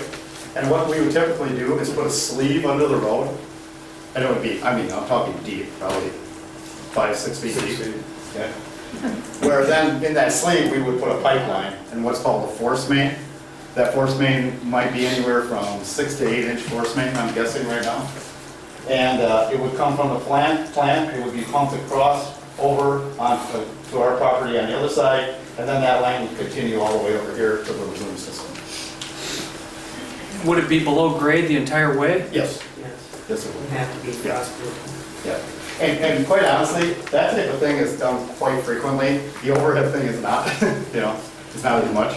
But, you know, the underground ones are not unusual at all. But, So the odor impact of the wastewater, you know, the waste pond there, that would actually be increased, is that correct? Well, Keith, I'm going to let you speak to that. I would say no, we wouldn't see any change there, because all of that's taken into consideration with the design of what we currently have. Yeah. What's happening here, Expand on that? we're not just adding more water to what's already there, we're actually changing the functionality of these cells. Currently, the first cell's a anaerobic digester, the second cell's an aeration pond, and the current, this one here is just a holding pond. Okay. We're gonna take this second cell and make it an anaerobic as well. Okay. And then this large cell here is gonna have like, that's gonna be all aeration. So it'll be aerated according to the volume. Okay. That's coming out of the anaerobic before it goes into the final holding cell. And the holding cell, what actually ends up there? Once you're Water. done? What do you mean? Well, once you've aerated it and digested it, and you've put it, it's basically a wastewater treatment Correct. system. And so what comes out is, I mean, what's the purity of that? What's the, It's pretty clean, actually. Yeah. That water then goes where? We land apply it. Yeah, it meets requirements. Underneath our WPDS permit, we land apply it, mostly on alfalfa fields. okay. Yep. Which is And, what we do now.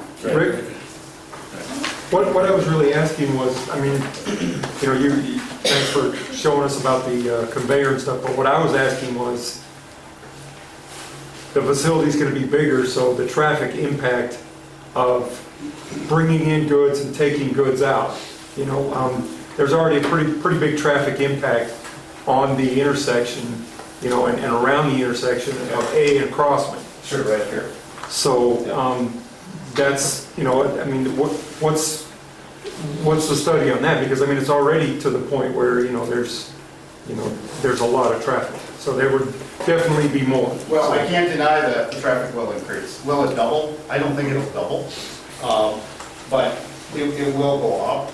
I mean, there's already truck traffic on A and on Crossman Road. Right. You know, it's just it's part of farming, it's part of business, it's part of travel. Well, I'll get to the root of my question. Sure. Those trucks, when they come down and turn on Crossman to go to the facility, they lay into their air brakes every single time. Oh. And that's a noise problem. And so, Like the reduced brakes and that kind of thing?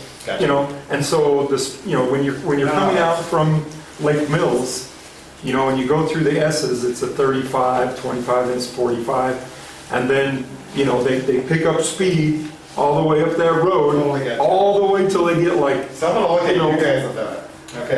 an inch or two from that road and hit the jake brake and make the turn. Well, and that's a problem. I travel quite a bit, and I'm sure many of you have seen, like they say, no jake brakes or no, I forget what they call them. Engine braking. Engine brakes, thank you, exactly. And, we could probably work something, maybe an ordinance is passed that we put signage out there that you can't use engine brakes. That'd be great. I mean, I don't disagree with you, and there's homes out there that don't need to hear the, that happens when they hit those things. Right. No. And I mean, once or twice a day, or, even, but over and over. No, over and over. Anything like that is irritating. Yeah. All right, okay. Were there other questions? What's your plans to the east 40 of the new site? Really, the Nelson only property. thing that'll happen here, we are gonna make some, okay, so remember the NOI that I talked about, the notice of intent? And that has to do with water control on the site? Okay, so because not all of this is permeable surfaces, we have to control that water. There will be an area down here that will be like a water retention area that will just naturally drain. Okay, and we don't really show it on this drawing, but it'll be right about in here. Is that about right, Bob? That's it, right here. Okay, that's the only thing that we're doing there. We actually are trying to make it a point, and actually, I'm going to say a gentleman's agreement that we don't want to do anything with this. It's great hunting ground. It's a great natural area. There's a wetland area right in here, and it's about, 12 feet deep, I think, Bob, is what we figured. And it's just a really nice area. We don't want to touch that. I mean, for a minute, and that's about all it was. We talked about, should we put our feed mill back here? No, we didn't want to. We don't want to disturb it. I think that little area east of that east of the wood patch there, that's farmland still. Yeah, right. Well, and right now, this is a bean field. And is this beans also? Yeah. Mm-hmm. Well, that's good, that's good. And there's a homestead right here. Yeah. There's one back here, right? And you said this is yours right here? Yeah. Yeah. But by east that proposed area, they raised crops for all these years. They raised corn, soybeans on there, that's probably like 40, 50 acres. Yeah, that's probably right, yeah. How big is that retention pond you're proposing? This one right here. Do you know how big that is? Not big. I'm guessing about 4 or 5 acres. And it's a step down pond. Yeah. It'll just be natural grass. Okay. And with natural drainage. One thing is nice here, there is some real nice natural drainage. So stormwater runoff is pretty easy to control in that area because there's some sandy soils. So it works out nicely for that. Just so I'm clear on that, the property on the existing side of the road, this dog food manufacturing place, whatever, Yeah. the Creekside doesn't own that property, they don't, that's property that's owned by somebody That else. is a completely separate entity. Yeah, I think it's owned by a company out in Michigan.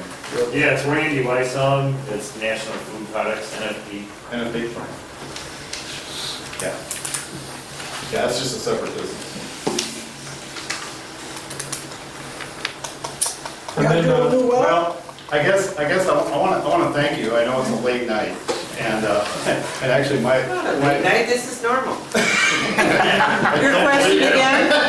Are they drilling a new well? Are you drilling a new well? My wife is flying in tonight, and at 5 o'clock tomorrow morning, we're driving down to Walton, Oklahoma. I've got a son that's graduating from basic training in the Army on Thursday. And so I've got a long trip ahead of me tomorrow, 12 and a half hours, I think, to set out MapQuest. But I we were talking about this earlier. If this room was 3 times as full, I'd be happier. Okay? And why? Because we want you to know what we're doing. Okay? We're not hiding anything. We're going to tell you as much as we can, as quick as we can. The most important thing is accuracy. We don't want to tell you one thing and do another. We're not going to do that. Right? We will keep you abreast as often as we can as we go through this project. I'm even toying with the idea of seeing if my company would let us put up a small website so that you can be updated in our progress. I don't know if I'll get that cleared. These are not on your website right now, these plans and stuff. They're not on your website? No, they're not. Our website is very generic. It's just for corn pricing and things like that, yeah. Somebody asked about, are you doing a new well? Mr. Crossman asked a question about a well. About wells? Okay, our wells? Yeah, you gonna go do it? Okay, so I'm going to let you guys speak to that because you know what we have and what we're going to do. Yeah, we're gonna be drilling 4 new ones to supply the water for the layers here, and then we're gonna drill 3 over here. We're gonna abandon 4, 3, 5 altogether. 5 altogether. 5 current ones that we're using. We'll abandon 5. Those older ones are just not in a good spot, they're old construction, not good, so we're just getting rid of them and we're gonna start over with new wells. Say, by the way, someone asked earlier about the house and barn and the red barn that's there and that kind of thing. I do just want to comment about that because we kind of fell in love with that property because of that barn. And that's located right here. And we're going to keep that barn. It's the quintessential Wisconsin dairy barn. I mean, it's a beautiful barn. Right now it's used for storage. And so we see that that barn will definitely stay. We may actually remodel it.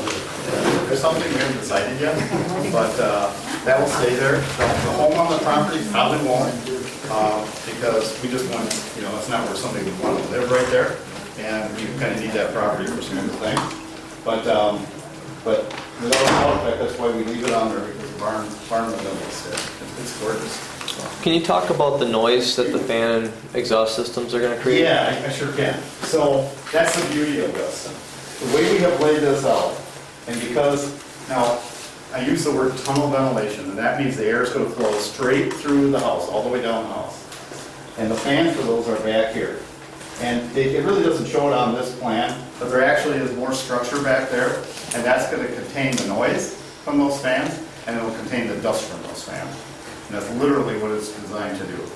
So it's going to be a very quiet farm. Does it turn it up? It's not going to have, like on our existing one, you see fans all the way down the side of the building. This isn't going to have any of that. There's no other fans except at the back. And then it's contained within structure. Rick, It's quite a design, actually. I'm sorry. if you're going to have more of these public information sessions, question and answer things, how would we find out about this? Where would you be posting those? So I would say, some of them will happen through the process, whether it's through, there will be public hearings and that kind of thing that will come up through the process. There will be meetings with the county in their siting process that everyone can attend, I'm sure. Is that correct? Yes. Okay. And if we want to do another one of these, and I think we should, and maybe we need a bigger room or we could do it earlier, but we'd be happy to disseminate more information as we have it, and we just need to communicate with your group to make sure we can do it. I mean, you guys live here, okay? The county spreads out a little more, the state spreads out a little more, but at the end of the day, it's us. It's us. So we want to be right by it, and I mean that sincerely. Rick, are you the head of the project? I'm the project manager, yes. Okay. Thank you very much. I think that's enough for tonight, Rick, don't you? Well, I appreciate the fact that you have come with all of the details. I know that this has been a time crunch for you. Appreciate you doing that. I appreciate the conversations I've had with your engineering firm. I appreciate the input of the public because After all, as Rick said, this is our township, and this is what we're here to do. I guess what would be, and I'll say this a million times to everyone who comes to us, what I'd really like to know is the timeline, because what's most important, and you know that, is that everyone is informed, so that if you're having a public hearing, or we're having a discussion, or we're having a discussion at the town board level or the county level, it would be really nice if we had a timeline to kind of say where we're going. And the same with the construction and the post-construction. All of those things need to be kind of put together on a timeline so that we're all on the same page when it comes to rushing around and getting things done. Well, and that we've had problems with that in the past because we only meet once a month. Okay. And we have to post things ahead of time, so that's part of it.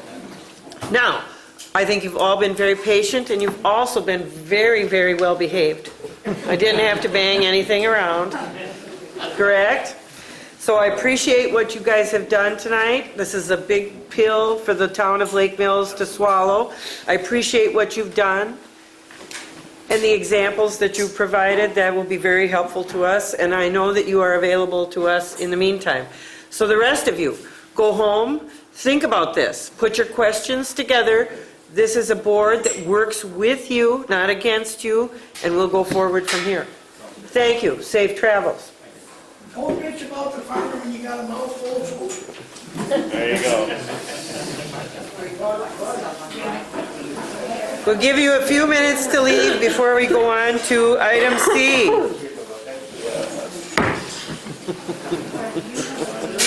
You could stay, there might be more fun. We might get out of here a lot faster.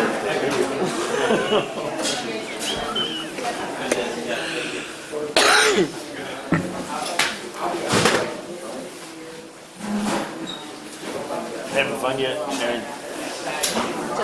Just starting. Thinking about beer, wine, Yeah. gin, and tonic. Okay, you guys, we gotta go on, so if you wanna go in the office or you wanna go outside and talk, get the hell out of my way. That's Green was building. That's good, thank you. They call it chicken wars at the county. Sometimes they would be 4 or 5 hour meetings. Thank you for coming. Thank you. Hey, you take care, Jimmy. Take care. I think he said down north, if you put no trespassing out that old land. Yeah, I think they did that because the people that live down there were starting to have a lot of, unauthorized traffic going down through there. Which it's their property, so. Yeah, but I thought I wanted to take care of my business down. Yeah, well, that's different for you, you're Jimmy. different. That's You're a different deal. Yeah. And you know the neighbors, they all Thank you for let you coming. walk down through there anyway, Yeah, so. but too cold now, though. Yeah. Thank you. Thank you so much. Thanks. Thanks for your call, Bob. Oh, yeah. That's got climate control.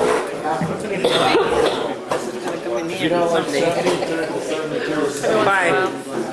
So I was just curious, what's the percentage of effectiveness?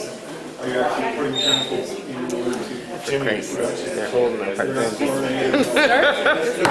Okay, town board, going on. Train going down the road. Item C on the agenda, discussion and decision on appointments to the City and Town ETZ Committee. I got you guys out of here. Yeah. It seems to us the town and the city have had an ETZ committee which was based on our boundary agreement, which was ratified in 2004, I think. I don't think the ETZ committee has met since 2011. Neither the city nor the town have had any appointments to this committee. Head out! Get to kick people out of the town hall. Extraterritorial zoning. Because we are formed a boundary agreement with the city of Lake Mills, and there are some development and growth areas that were specified in that boundary agreement. When things in the ETZ area, extraterritorial zoning area, need to have discussion. There is a committee, and the committee has not been functional since 2011. What we need to do is have 3 appointments from the City Planning Commission and 3 appointments from the town. I don't believe that we really have a specific statute that tells us in the town that we need to have 3 people from the Planning Commission. I couldn't find one. And so what we decided that we would like to do is have a couple of people from the ETZ, to form the ETZ committee that are now currently on the town planning committee. And then we have 1 other post up for grabs. These are all open meetings, which are always open to the entire public. They are published meetings. But when an issue comes before the city and the town that requires jurisdiction in the extraterritorial zone, we need to have this committee in place. So the city has recently appointed 3 members of their planning commission. And what I am suggesting tonight is that we appoint Lee Peterson, Sarah Mushka, who also serves on our town planning committee.